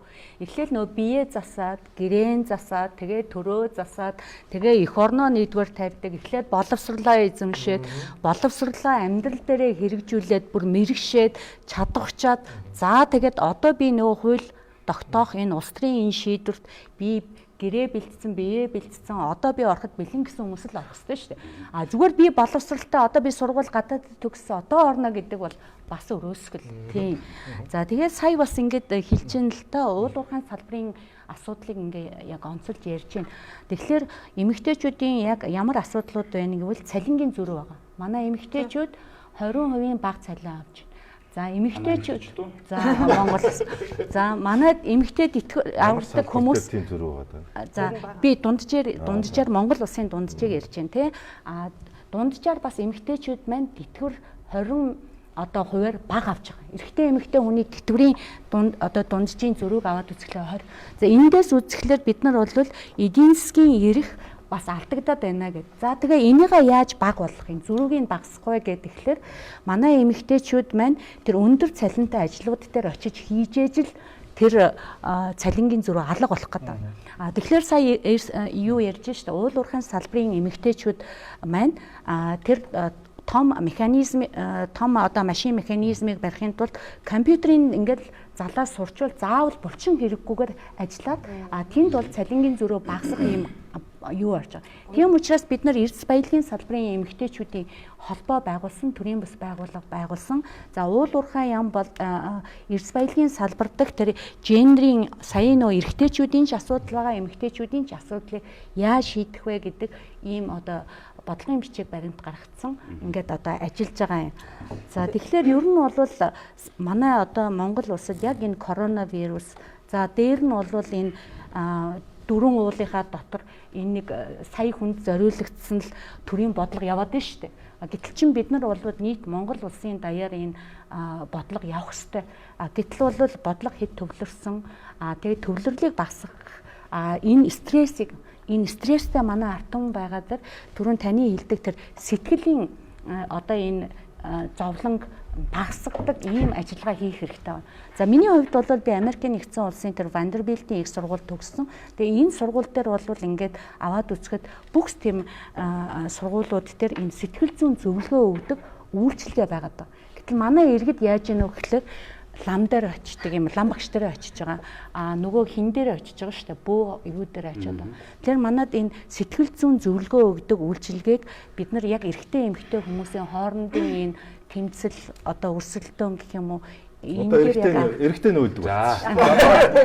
Тэр одоо жишээлбэл илүү асуулт байгаа юм да бид нар бүгдээрээ мэддэг. Эрэгтэй энийг одоо жишээлбэл яг хинч хүндэж нэг ингээ ярихгүй ингээ хайцсан нэг асуудал юм тэр нөгөө жендэрийн одоо нөгөө тэнцвэртэй байдлыг хадгалах бодлого уу одоо жишээл уул уурхаа дээр айгүй олон залуучууд одоо жишээл өмнө говь явж ажил хийдэг те 14 онгоор сараар явдаг. За зарим дэнч ингээ сууршдаг. Тэгээд эхнэрүүд нь хотод байдаг. За тэгээд эндээс бас ялгаагүй нэлээд олон тооны залуучууд Солонгост очиод хар хөлмөр эрхэлдэг. Тэгээд эмэгтэйчүүд нь энд байдаг. За хөдөө орон нутгад ялгаа авахгүй охтуудаа 10 жилийн төгсөнгүүт нь хот руу сургууль явуулчихдаг. За залуучууд нь малаа хараад үлддэг. Тэгэхээр нөгөө хөдөө нь эхнэр олдохгүй. За ингээд хөдөө уул уурхаа дээр ажиллаж байгаа залуучууд нь гэр бүл салт юм уу эсвэл гэмт хэрэг үүсгэж юм уу. За нөгөө янз янзын өвчин гаргах ингээд гарах юмуд дандаа их үүсвэр нь болцсон байж байдаг тийм. За ингээд хотод асар олон өрх толгоолсон эмэгтэйчүүд байж байдаг. Тэгэхээр энэ асуудлыг ер нь яаж шийдэх ёстой вэ? Тийм. Түрүү ингээд таарад бүгд нөгөө шийдвэр гаргах. Би бас нэг жишээ хэлж байгаа юм. Дээр үед нөгөө Эрдэнтийг байгуулцаж байсан нэг эрхмүүдтэй би нэг ярьжсэн л да. Тэгэхэд Эрдэнтийг байгуулсны дараа бол ингээд даан эрчүүдийн хот болчоод тэгээ тийш ингээд Эрдэнтийн хэвс те нөгөө оюутлын үйлдвэрүүдийг барьж ингэж жендэрийн тэгш байдал нь хадгалж тэгээ нөгөө гэр бүл мүл асуудлуудыг шийдэж байсан юм аа тий. Тэгээд одоо бид чинь тийм нөгөө захиргааталтын бол байхгүй шүү дээ. Тэгэхээр одоо үед бид нар яаж шийдэх зохистой вэ? Яг шийдлээс өмнө би дахиад нэг жоох юм ярьчих. Яг тэгэхээр сайн шийдвэр гаргах төвшөндөх асуудал ярьлаа шүү дээ. Жишээ нь шүүгчдийн асуудал ярих чинь тэнд уул уурхаа гэдэг. Яг тэдний шийдвэр гаргахт нь хэдэн үе байгаа вэ гэвэл маш цөөхөн байгаа. Маш цөөхөн. Одоо жишээ нь эрүүл мэндийн салбар гэдэг эрүүл мэндийн салбарын нийт ажиллагчдын 80% нь эмэгтэйчүүд. Гэтэл одоо зөвхөн Улаанбаатар хотоор жишээ аваад ярив. Улсын бүх клиник эмнэлгийн дарга нар эрэгтэйчүүд байдаг шүү дээ. 1, 2, 3 дугаар эмнэлэг гуруула гэмтэл ихний алхаас хавдар халдварттай гэ бүх эмнэлгийн дарга нар нэрчүүд. Тэгээ нөгөө 80% байгаа эмэгтэйчүүдээс яагаад 1-2 дарга байхгүй байж болохгүй байгаа юм. Энд гендер гэж ярьж байгаа юм. За боловсролын салбар ихтэй сургуулиудын ихэнх захирлууд эрчүүд байдаг. Бараг 90% багш нар эмэгтэйчүүд байдаг. Одоо жишээ нь бидний хүүхдийг цэцэрлэгт байгаа, яасалт байгаа хүүхдийн маань дандаа эмэгтэйчүүд өсгөж байгаа. Хүмүүжүүлж байна, тэ? Цэцэрлэгт байгаа хүүхдүүдийн цэцэрлэгийн бүх эрхлэгч нар эмэгтэйчүүд, бүх ажилчид эмэгтэйчүүд. Ахаад дунд сургууль, бага сургууль гэдэг энд бүгд эмэгтэйчүүд байдаг. Дарга нар нэрчүүд. Гэтэл гендер гэж энд яриад байгаа байхгүй юу? Үндсэндээ тэнд байгаа хүүхдүүдийг ижил тэгш эрхтэйгээр эрэгтэй хүн ямар ааш авиртай, эрэгтэй хүний тэ одоо хүнтэй хандах харьцаа ямар байдгийг гэдгийг тэр багаасаа ойлгож өсөх ёстой. Гендер гэж тэнд алдагдсан байна гэж. За Монгол улсын нийт хүн амын 10 орчим хувь малчид байдаг. Тэ 300 гаруй мянган малчид монголчуудад байна. Монголд байна. Тэрний нэг 40 орчим хувь нь эмэгтэйчүүд. Үндсэндээ тэнд цөөн эмэгтэйчүүд байна. Яагаад тэгэхээр хөдөлмөр нь асар хүнд учраас хот руу эмэгтэйчүүд их ирж байгаа. Түрүүн хөдөлмөр хөнгөлтийн тухай ярьжсэн нөгөө эрчүүд булчингаараа шийддэг асуудлыг дэлхийн хөгжиж байгаа орнууд олвол шийдсэн юм аа. Тэгэхээр одоо тархиараа бид нар шийддэг болсон. Гэтэл малчдын хөдөлмөрийн ихэнх асуудал эрчүүдийн тэр хүнд хөдөлмөрийг шийдсэн. Малчид чинь одоо эрчүүд чинь жиптэй явж малаа хариулдаг тий. Нөгөө нэг алдагдаад олдгүй малууд чинь чиптэй болцсон гэд. Гэтэл эмэгтэйчүүдийн хөдөлмөр нь бүр хിവэрэ байгаа. Нэг ийм судалгаа гарсан байдаг. Малчин эмэгтэйчүүдээр хийсэн судалгаан дээр малчин эмэгтэйчүүд хоногийн 25 цаг ажил хийж байна гэд. Юу гэсэн үг юм чи хоногийн 24 цагтаа штэ гэд. Тэгэхээр нөө зэрэг маш олон хөдөлмөрийг зэрэг хийдэг ажлуудыг эмэгтэйчүүд хоолоо гал дээрээ тавьчаад гүйж гараад малаа янзлаад одоо тий орж ирж гэх юм. Тэгэхээр нөгөө гендер гэдэг ойлголтыг бид нар ерөөсөө нэг дарга болгож байгаа хүний тухайн асуудал биш. Бүх салбар дээр байх ёстой балансын тухайн асуудал яригадаад байна. Айгүй хөгжилтэй кейс болсон байхгүй юу? Тэгээд боловсролын яамд ажиллаж ирсэн. Тэгээд гендер одоо асуултанд хариулж юмар байна. Ингээд өөр тийш ажилласан. За ганцхан тодорхой кейс хэлчихье. Тэгсэн чинь нэг юм болт юм билээ. Бид нар бас гендерийг айгу болгоомжтой ярих хэрэгтэй. Тэгээд гендерийн тэгшвэлийн тухай хууль гараад за тэгээ боловсролын яамн дээр юу ирлээ? Чиглэл ирлээ. Ингээд одоо яг одоо бүр удирдах албан тушаалыг тэнцүү байлгана гэх. Тэгээ улсын хэмжээнд юу сургуулийн өмнөх боловсрол үе цэцэрлэгийн дунд байна шүү дээ тий. Ингээд эрэгтэй дарга хайсан чи 2 үлээ 3 хүн байдаг. Тэгээд тэр энэ чи ганцхан эмэгтэйчүүдийн асуудал шүү. Нийгмийн одоо тэр салбараасаа хамаараад балансыг бас өөр ойлгох юм шиг байна. Тэгэхээр шийдлээ яаж байгаа гэж байна. Би энэ араа одоо энэ гендерийн тэгш байдал одоо зөвхөн улс төрд биш нийгэмд ингээ алдагдчихад байна тий. Асруу олон өрх толгуусан эмэгтэйчүүд Улаанбаатарт байгаад байдаг. За ингээд орон нутагт ингээд уул уурхаа дээр аюул олон одоо эрхтчүүд ажиллаж идэг. Тэгээд ингээд гэр бүл салтын асуудал өндөр болчихдаг. За хөдөө орон нутгад технэрүүд нь олдохгүй байх ч гэдэм үү те. Хийх мэтл энэ бол одоо бас нэг эмэгтэйчүүдийн тэнцвэр, эрэгтэй эмэгтэй хүмүүсийн тэнцвэрийн асуудал бас байгаа байхгүй. Тэр энийг одоо шил яаж шийдвэл шийдэл нь байна уугүй те. Эсвэл ямар шийдвэр байж болох вэ? Шийдэл байж болох вэ? Ер нь том асуудлаа дагаж бусад асуудлууд шийдэгдэж явдаг шүү дээ. Тэгэхээр хамгийн том асуудал нь бол Монгол хүний орлого бүгд ажлын байртай. Ажлын байртай хүн гэдэг чинь хариуцлагатай. Архитаар суугаад өмлөд байхгүй. Тэгээд ингээд хариуцлагатай хүн гэдэг чинь бас зоригтой. Ингээд ерөнхийдөө ингээд өрхийн орлого нэмэгдэхээр одоо энэ бүх үзүүлэлтүүд сайжирдаг. 2012 онд Монгол улсын эдийн засаг дэлхийд гайхамшиг болж 11.7 өслөө гэж хэлсэн. Тэр үед юу анзаарэгдэжсэн гэхээр мөн гэр бүлийн доктортой байдал. Гэр бүл салбар буурж исэн. Тэр үед олон юмнууд багасчихсан. Гэр бүлийн хүчирхийлэл буурж исэн. Дагаад гэр бүлийн хүчирхийлэл юм уу гэр бүл салтаа тусгаалаа арга хэмжээ аваагүй байхгүй.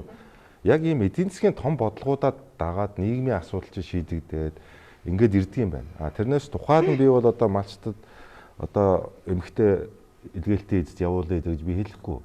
1919 онд Майски гэж Оросын судлаач одоо ашлалтан дотор бол тагнуул Монголд экспедиц айлчт хийж ирсэн юм байл. Тэгээд тэр бол хэлж л байсан сая Оюунгэрэл дарга хэлсэнчлэн. Гүн нэр нь Монгол ирчүүчүүд бүр гайхамшигт. Нэг л их ажилтан хар ураар гараад айлсаад яваад. Тэр одоо Монгол эмэгтэй хизээ унтаад байгааг би юу харахгүй нэ гэд тэр судлаач бүтэн сар одоо монголоор хэрэн хэлсэн судлаачууд хэлжсэн байхгүй. Тэгээд яг уу олон асуудал дээр бид бол юм ярьж байна. Жишээлбэл Гэхдээ би саяхан 2 жилийн өмнө дэд сайдаар ажиллаж байхад манай хувь зүйн дотоод хэргийн яамны удирдлагын багийн 60% нэмэгтэй байсан. Жишээлбэл яг салбарын хүрээнд аваад үзэх юм бол их онцлог штэ. Гэмт хэрэгтэнтэй гардан тэмцдэг цагдаагийн албаагч дээр 50-50 гээ яриад ээж болохгүй штэ. Энд чинь ямар боломжгүй зүйл байхгүй юу? Энд чинь онцгой хэцүү ажил штэ. Энд чинь тийм биш. Амархан ажил биш байхгүй юу?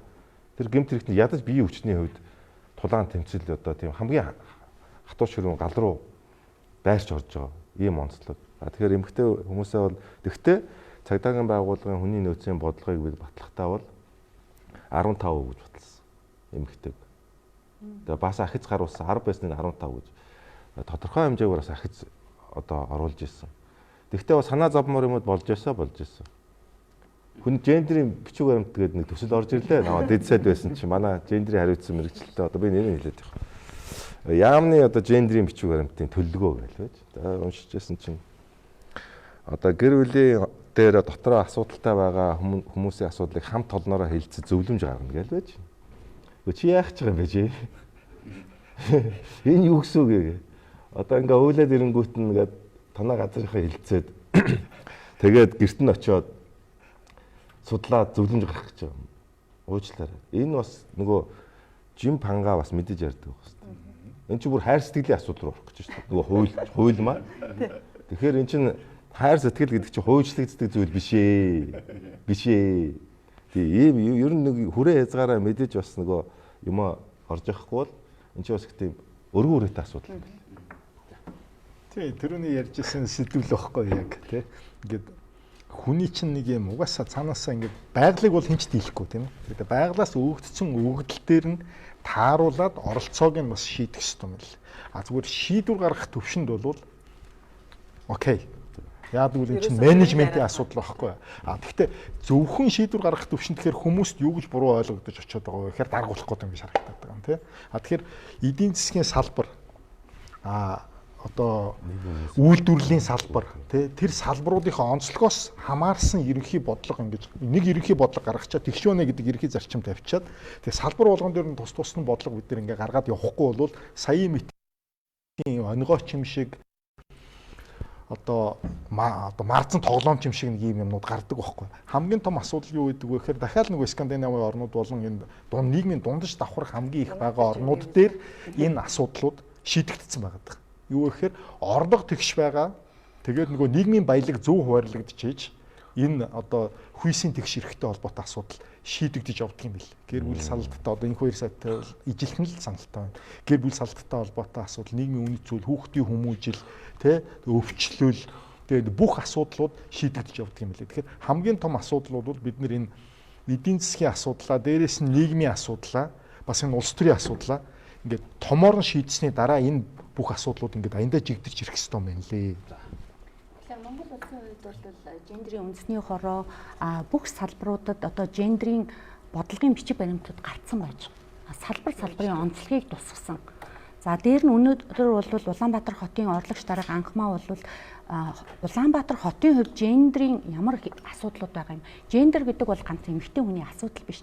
Зүгээр яг сонгуул болох гэж байгаа учраас яг улс төрт өнөөдөр нөгөө 76 гишүүний 39 эмэгтэй байсансан болвол одоо нийгмийн ямар асуудлууд шийдэж болох байсан юм. Мега төслөнүүд нь явах байсан уу үгүй юу гэдгийг бид нар өөрсдөөсөө ингээд асуух ёстой л доо. Дээр нь бол ер нь бол энэ төрийн байгууллагуудыг хараад үзэх юм бол эмэгтэйчүүдийн нуруунд дөр явчих. Төрийн байгууллагын 70-80% нь одоо өнөөдөр эмэгтэйчүүд болсон байгаа шүү дээ. Тий гүйцэтгэх албан тушаалт биш. Яг тэр нарийн техникийн ажлуудыг бол эмэгтэйчүүд хийж байгаа юм. Жишээлбэл одоо юун дээр очиж үзсэн л дээ дунд гой эмэгтэй. Дарга л эрэгтэй болохоос шүү дээ. Доод албан тушаалт нь бүгд эмэгтэйчүүд. За жишээлбэл бахангад очисон. Бүгд эмэгтэйчүүд дарга нь одоо жишээлбэл эрэгтэй байх жишээтэй. Зүгээр манай тэр эмэгтэйчүүдийг тэр одоо орон нутгийн гэдэг юм уу энэ төвшөнд ажиллаж байгаа эмэгтэйчүүдээ бид нар дахиад нэг чадваржуулах юм бол дараагийн манай энэ улс төрийн шийдвэр гаргалтанд ялангуяа энэ дараагийн сонгуульд бол бэлтгэгдсэн айран бол байгаа. Эмэгтэйчүүд байхгүй байх гэдэг бол худлаа гэдгийг би үүгээр одоо нотолж хэлэх гээд байгаа юм. Тий. За дээр нь болохоор орон нутгийн удирдлагын одоо жишээлбэл юу гэдгийг сумын иргэдийн хурал, аймгийн иргэдийн хуралд эмэгтэйчүүдийн нөгөө оролцоо нь Азийн дэлхийн түвшиндөө бас сайн хүрсэн байгаа шүү дээ. 30 гаруй хүрээтэй болцсон байгаа. 25-аас 30 ингээд аймаг болгоноос өөр ингээд байж байгаа. Энэ бол давуу тал. За энэ юуг харуулж байна гэвэл ирээдүйд энэ эмэгтэйчүүдийг маань илүү сайн чадваржуулах юм бол дараагийн одоо шатанда нөгөө мэрийч зарчмаараа дээшээ өгсөд улсын их хурлд бас ингэж ажиллах, орон нутагтаа ажиллаж чадсан юм чинь улсын хэмжээнд бас ажиллах юм боломж чадварх одоо байгаа хөгжиж байгаа. Улс тэрнийг ч гэсэн бас анхаарж байгаа гэж ойлгож байна. Одоо нөгөө түрүүн та бас эмэгтэй гишүүд ямар хууль баталгуулж одоо нийгэмд ямар эрг өөрчлөлт авчирсан бэ гэдгийг хэлсэн тийм ээ. Тэгэхээр яг хоо эмэгтэйчдийн оролцоо ер нь нэмэгдснээр ямар эрг өөрчлөлтүүдэд авчрах боломжтой вэ? Энэ сүүлийн асуулт шүү дээ. Тэгээ нэг багтаагаад дэлхийн 50 гаруй хөгжиж байгаа орнууд эмэгтэйчүүд гэр бүлийн яамтай байдаг. Эмэгтэйчүүд гэр бүлийн асуудал эрхэлсэн сайдтай. Хөгжсөн улс орнууд бол жендэрийн асуудлууд руугаа явцдаг. Одоо түрүүн яриадсан даймагийн яриад байгаа тэр Канад те Скандинавын орнууд гэдэг. Тэгэхээр яагаад ийм механизм байна вэ? Яагаад те? Гэтэл өнөөдөр Монгол улсад эмэгтэйчүүдийн асуудлын тухай механизм нэг ширхэгч байдгүй. Эмэгтэйчүүдийн асуудыг эрхэлсэн нэг хэлтэс ч юм уу, газар ч юм уу юу ч байдгүй байхгүй юу? Тэгэхээр магадгүй энэ эмэгтэй гэдэг хүүсийн хувьд биш, эмэгтэйчүүдийн асуудал бол нийгмийн асуудал юм а гэж хардаг. Тийм хараагаар энэ механизмыг бүрдүүлэх ёстой. Тэгжээж энэ нийгмийн олон асуудлууд шийдэгдэх юм а. Нөгөө эмэгтэй хүний нүдээр харж асуудал шийдэх, тэр л асуудал дээр эмэгтэйчүүдийн нүдээр орж асуудал шийдэх. Энэ зүйлийн тухай л яригдж байгаа. Одоо жишээ нь жендэрийн тухай хуулиар 21 аймгийн засаг даргын 40% эмэгтэй байх тухай хууль та. Энэ хууль хэрэгжидэггүй жишээ. Гэх жишээний сая ингээд та бүхний яриад байгаа зүйлүүдээр шийдвэр гаргалтын дээр эмэгтэйчүүд бол тун цөөн. Гүйцэтгэл дээр бол эмэгтэйчүүд 70-80% байдаг байхгүй. Тэгэхээр шийдвэр гаргах гэдэг юу вэ гэд дэлхийн доктортой хөгжлийн зорилт гэдэг дахиад би яриа. Тэн дээр дэлхийн нийтийн доктортой хөгжлийн зорилт дээр эмэгтэйчүүдийн шийдвэр гаргах түвшиндх оролцоог 50% нэмэгдүүлснээр ядуурл, ажилгүйдэл, нөгөө хүчирхийлэл, авилгал хүртэл буурах юм а гэд судалгаа хийгээд зорилт тавиад ажиллаж байгаа. Тэрнээс хоошоо ямар улан улс орны төрийн тэргүүн дарга ерөнхий сайд нэмэгтэйчүүд болж байна. Хөгжсөн тэр улс орнууд яагаад 40-50%-тай баланс барьж шийдвэр гаргах түвшинд нэмэгтэйчүүдийг оруулаад байна. Энийг л бид нар хармаар байгаа байхгүй. Өнөөдөр манай парламентын түүхэнд анх удаа 13 буюу 13 их хурлын эмэгтэй гишүүн буюу 17%. Энэ бүс нутгаасаа 6% доогуур байгаа юм. Бүс нутгийн хувьд Аз номхонлон бүс нутгийн хувьд. Тэгэхээр бид нар бол үндсэндээ бүс нутгийн хэмжээндээ ч доошоо байна гэсэн үг. Тэгэхээр энэ нийгмийн чанартай олон асуудлуудыг ээжинүүдээр харж шийдэх төрийн бодлого дутаад байна л гэж хэлэх гээд байна. Би санамсаргүй сайн нэг юм судалгаа үзсэн. Жижигхэн тийм богино хэмжээний. Дэлхийн өнөөдөр тэргүүлэгч улс орнуудын бодлогыг тодорхойлж байгаа улс төрийн лидерүүд хүүхдтэй юу гэдэг. Тэгсэн чинь 10 гаруй томоохон лидерүүд хүүхдгүй юм. Тэгээд яг энэ хүүхдгүй улс төрчдийн улс төрийн замнал хүүхдтэй улс төрчдийн улс төрийн замнал бөгөөд бодлогыг харьцуулаад ялгсан чинь нийтлэг дүр зураг харагдсан чинь. Тэр нь юухээр хүүхдгүй улс төрчд нэгдүгээрт улс төрт харьцангуй ууdzжээ. Улс төрийн бодлогын хувьд илүү тийм хатуу одоо тийм байр суурьтай улс төрчид байна.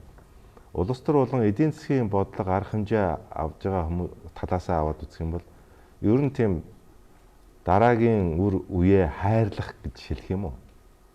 Хойч ирээдүгээ хамгаалах гэж ярих юм уу? Тэр гэхээсээ дөө өнөөдрийн тэр улс төрийн одоо эдийн засгийн бодлого дээр нэлээд тийм чанга бодлогууд барьдаг. Тийм шийдвэрүүд гаргадаг юм байна. Тэгэхээр энэ жендерийн асуудал гэдэг чинь өөрөө бүр том зургаараа хүртэл дэлхийн дулаарлалтад тэмцэх дэлхийн энэ том одоо эдийн засгийн бодлоготой тэмцэх асуудал дээр хүртэл ингэж одоо нөлөөлдөг юм байна. Тэгээ мэдээж ийм шийдвэр гаргах төвшин тэр хүмүүс мэдээж өөрсдөө тэр эрсдэл юм аа мэдээж хүсэж орсон л байж таараа. Мэдээж энэ бол улс төр бол тийм амархан жаргаж яадаг деважингийн орн бол биш. Энэ бол их харгас тийм одоо эрсдэлтэй хатуу ширүүн тулаантай ийм орчин шүү дээ.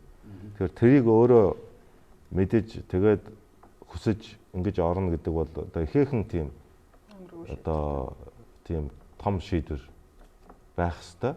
Тэгээ эмэгтэйчүүд маань би түрүүс дахин хэлэхэд илүү нухацтай асуудал. Илүү одоо эерэг болон сөрөг үр дагаврыг харж хийдэг учраас бас энэ дээр илүү бага ордгийн болов гэсэн ийм л төсөөлөлтэй байдаг. Тэгээ эмэгтэйчүүд оролцсноор зүгээр бид нар гэр бүл дээр аваад үсгэж гисэн үг дээ. Их нэртэйгээ ярьж байгаа гаргаж байгаа шийдвэр бол цаана заавал нэг юм бодит тэгээд бас хамгийн одоо эрсдэл багтаагаас илүүтэйгээр нь хамгийн ухаалаг шийдэл болж хувирдаг л да. Бүх зүйлийг бид нар харж байгаа л ярьж байгаа ш тоорондоо тий. Тэгэхээр тэр талаасаа ч нөгөө талаасаа бол зүгээр юу гэдэг юм аа. Одоо ялангуяа эмэгтэйчүүдийн байгууллагын дараа нар байж чинь. Тэгээ бас энэ Монголын эмэгтэйчүүд бас харах үз. Зүгээр ер нь нэг юм яригадаад идэх. Хууль ингээл эмэгтэйчүүдийн одоо улс төрийн оролцоо гэхээр 25% гээл энийг л батлаад өг гэдэг ингээд яриад яваад байдаг байхгүй. Тэгэхээр ийм аргаа барсан байр сууриас бити хандаач та нар. Шууд 50% гэдэг яар. Угаасаа тэр Скандинавын орнууд те тэгээ одоо тэр орнууд бол шууд ингэж зоригтой зүтгэжээж ядаж одоо ингээд шидэж байгаа тэр үндсэн цаад зорилго чинь тэрэндээ хүрчээж та нар бас одоо оролцоо чинь нэмэгдэнэ. За эмэгтэйчүүд оролцоод бол сайн үр дүн зөндөө гарч байгааг бол бүгд ойлгоцсон байгаа, ярьцсан байгаа. Тэгэхээр энэ нь бол та нар энэ зорилгоо зоригтой тавь. Хоёрдугаарт нийгэмд оролцох тэр оролцоог чинь ингээд орчны чинь бүрдүүлээд өгж яхад тэр нэг юм жим банга дүүртэл нь та нар маань бас хөгжөөд өгөөч. Одоо бол эдгээр чинь бас нэг юм бололцоотой болчиход байна шүү дээ хүмүүст те. Яг үүндээ юу гэдгийг эмэгтэйчүүд хаана байна гэдээ асуугаад байгаа. Нөгөө тал нь бол бас сул юмнууд байдаг шүү дээ.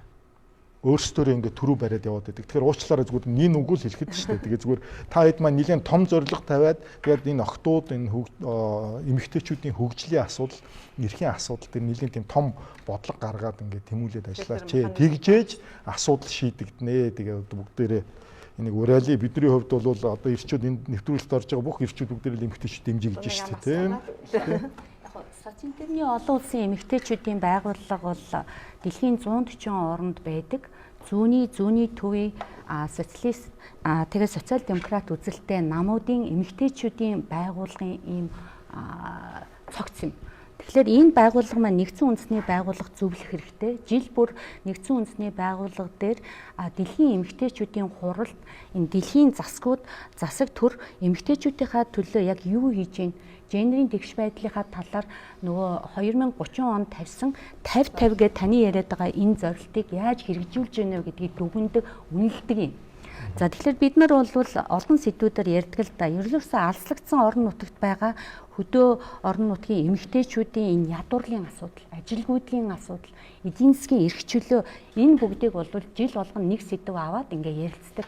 За ерөн зохицоо энэ гендерийн бичиг баримттай бол бүх улсууд болчиход байгаа юм. Гендерийн бодлогын бичиг баримт Монгол улсын бүх салбаруудад бол гарсан. Одоо хэрэгжүүлэх гэдэг. Тэгэхээр хэрэгжүүлэхэд хамгийн чухал асуудал юу вэ гэхлээр бодлогын бичиг баримтанд бүтцэн байна. Одоо засаг даргын дэргэд гендерийн асуудал хариуцсан нэг ажилтнууд бүгд ажиллаж байгаа. За гол асуудал нь энэ гендерийн мэдрэмжтэй төсөв байгаа. Өнөөдөр Монгол улсын энэ төсвийг л бид нар их хурал дээр 76 гишүүн маань нийгэмдээ хүртээмжтэй хүн болгонд яаж хүрэх вэ гэдгийг шийдэх гээд байгаа л их хурлын гишүүд тийшээр зориод байгаа гэж би ойлгож байгаа шүү дээ. Тэгвэл энэ хөрөнгийг яг хүртээмжтэй тэгш шудраг хөдөө орон нутгийн одоо хөгжлийн ялгааг нь арилгасан, эрэгтэй эмэгтэйчүүдийн авж байгаа тэтгэвэр цалингийн ялгааг нь арилгасан ийм байдлаар гендерийн мэдрэмжтэй төсөв хийх ёстой. Тэгэхээр энэ ажил дээр бол маш шаардлагатай ажиллах ёстой. Тэгээд олон улсад бид нар юуг шөмжилдэггүй гэхлээр за дэлхийн өөрөө олон улсын байгууллагууд гендерийн тэгш байдлыг ярьдаг хэрнээ олон улсын валютын сан, нэгдсэн үндэсний байгууллага, дэлхийн том банк, санхүүгийн байгууллагууд өөрснөө эмэгтэй тэр гендерлэг тэр дарга нараа яагаад тавихгүй байгаа гэдэг асуудал бид нар чинь улс төрийн байгууллага учраас бид нар тэр шаардлагыг тавьсан. За энэ шаардлагын хүрээнд өнөөдөр олон улсын валютын сангийн дарга та нар мэдж байгаа эмэгтэй хүн байгаа. Европын төв банкны дарга эмэгтэй хүн байгаа. За тэгээ нэгдсэн үндэсний байгууллагын 1-р дарга нь эрэгтэй байхад 2-р дарга нь эмэгтэй. Дараагийн удаа эмэгтэй дарга болох юм бол орлогч нь эрэгтэй байх. Ингээд сөөлжилж хийх ийм зарчмаар ингээд явж байгаа. Дэлхийн нийт эерэг хандлагатай, зөв хандлагатай ингээд болж байгаа. За ингээд ер нь бол яг гендерийн асуудал бол энэ чинь ганцхан эрэгтэй эмэгтэй хүүсийн асуудлыг бол ярьж байгаа юм биш л дээ. Зүгээр анх ягаад 100 саятай холбоотой асуудлыг тавьсан бэ гэхээр ер нь бол гол энэ углуурга нэрнэр дээр улс төрийн санхүүжилттэй холбоотой юм шүү. За ингээд тойрог болгон дээр 350-аас 700 сая төгрөг тавьчихаар энэ бол яг цөөн хідэн чинэлэг хүмүүс зориулсан хууль бол батлагдсан байна. тэр хэмжээг нь тавьж өгсөн байна. Тэгээ бид нар эмэгтэйчүүд маань өөрснөө хүсэл байсан ч гэсэн тийм хэмжээний зардлыг гаргаад явж чадахгүй юу? Энэ бол нийгмийн дундаж давхаргаж орох боломжгүй, одоо малчинж сонгуульд оролцох боломжгүй. За тэгээ эмэгтэйчүүд маш цөөхөн эмэгтэйчүүд орж болохоор тийм санхүүгийн босго тавьсан нь бол ялчгүй одоо ингээд бид нар бас дурдах ёстой. Тий, одоо бид нар бол за тэр арснаа мэдэрнэ дэнчингийн асуулт энэ бол хууль бус гэдэг айгүй олон удаа ярьсан. Дээрэс нь ерхий аудиторын тавьсан тэр тойрог зарцуулах мөнгө бол бас айгүй өндөр тавьсан эргээгээд өрсөлдөөний хязгаарлсан. Тэгээд эмэгтэйчүүдийн оролцоог хязгаарлсан ийм дүн болсон шүү гэдэг бас дахин цохон дурдмаар байна. Тэрнээс бид нар ганцхан өнөөдөр эмэгтэй хүнд хэдүү байх хэвээр, эрэгтэй хүнд хэдүү байх хэвээр гэдэг хууль баталснаар энэ асуудал угаасаа шийдэгдэхгүй байна. Энийг бол одоо олон жил ярьлаа. Тэгтээ шийдэгдэхгүй хэвээр л байна. Гэхдээ өнөөдрийг хүртэл одоо манай эмэгтэй гишүүдийн баталс одоо тамхины эсрэг хуульч гэдэг юм уу? За гэр бүлийн хүчирхийллийн эсрэг хуульч гэдэг юм. Энэ бол нийгэмд маш олон эерэг өөрчлөлтүүдийг авчирсан. Эмэгтэйчүүд шийдвэр гаргах түвшинд байх ёстой. Тэгээд энэ эвгэр өнөөдөр нэвтрүүлгийг дуусгая. Тэгээд дараа 7 дахин уулзъя.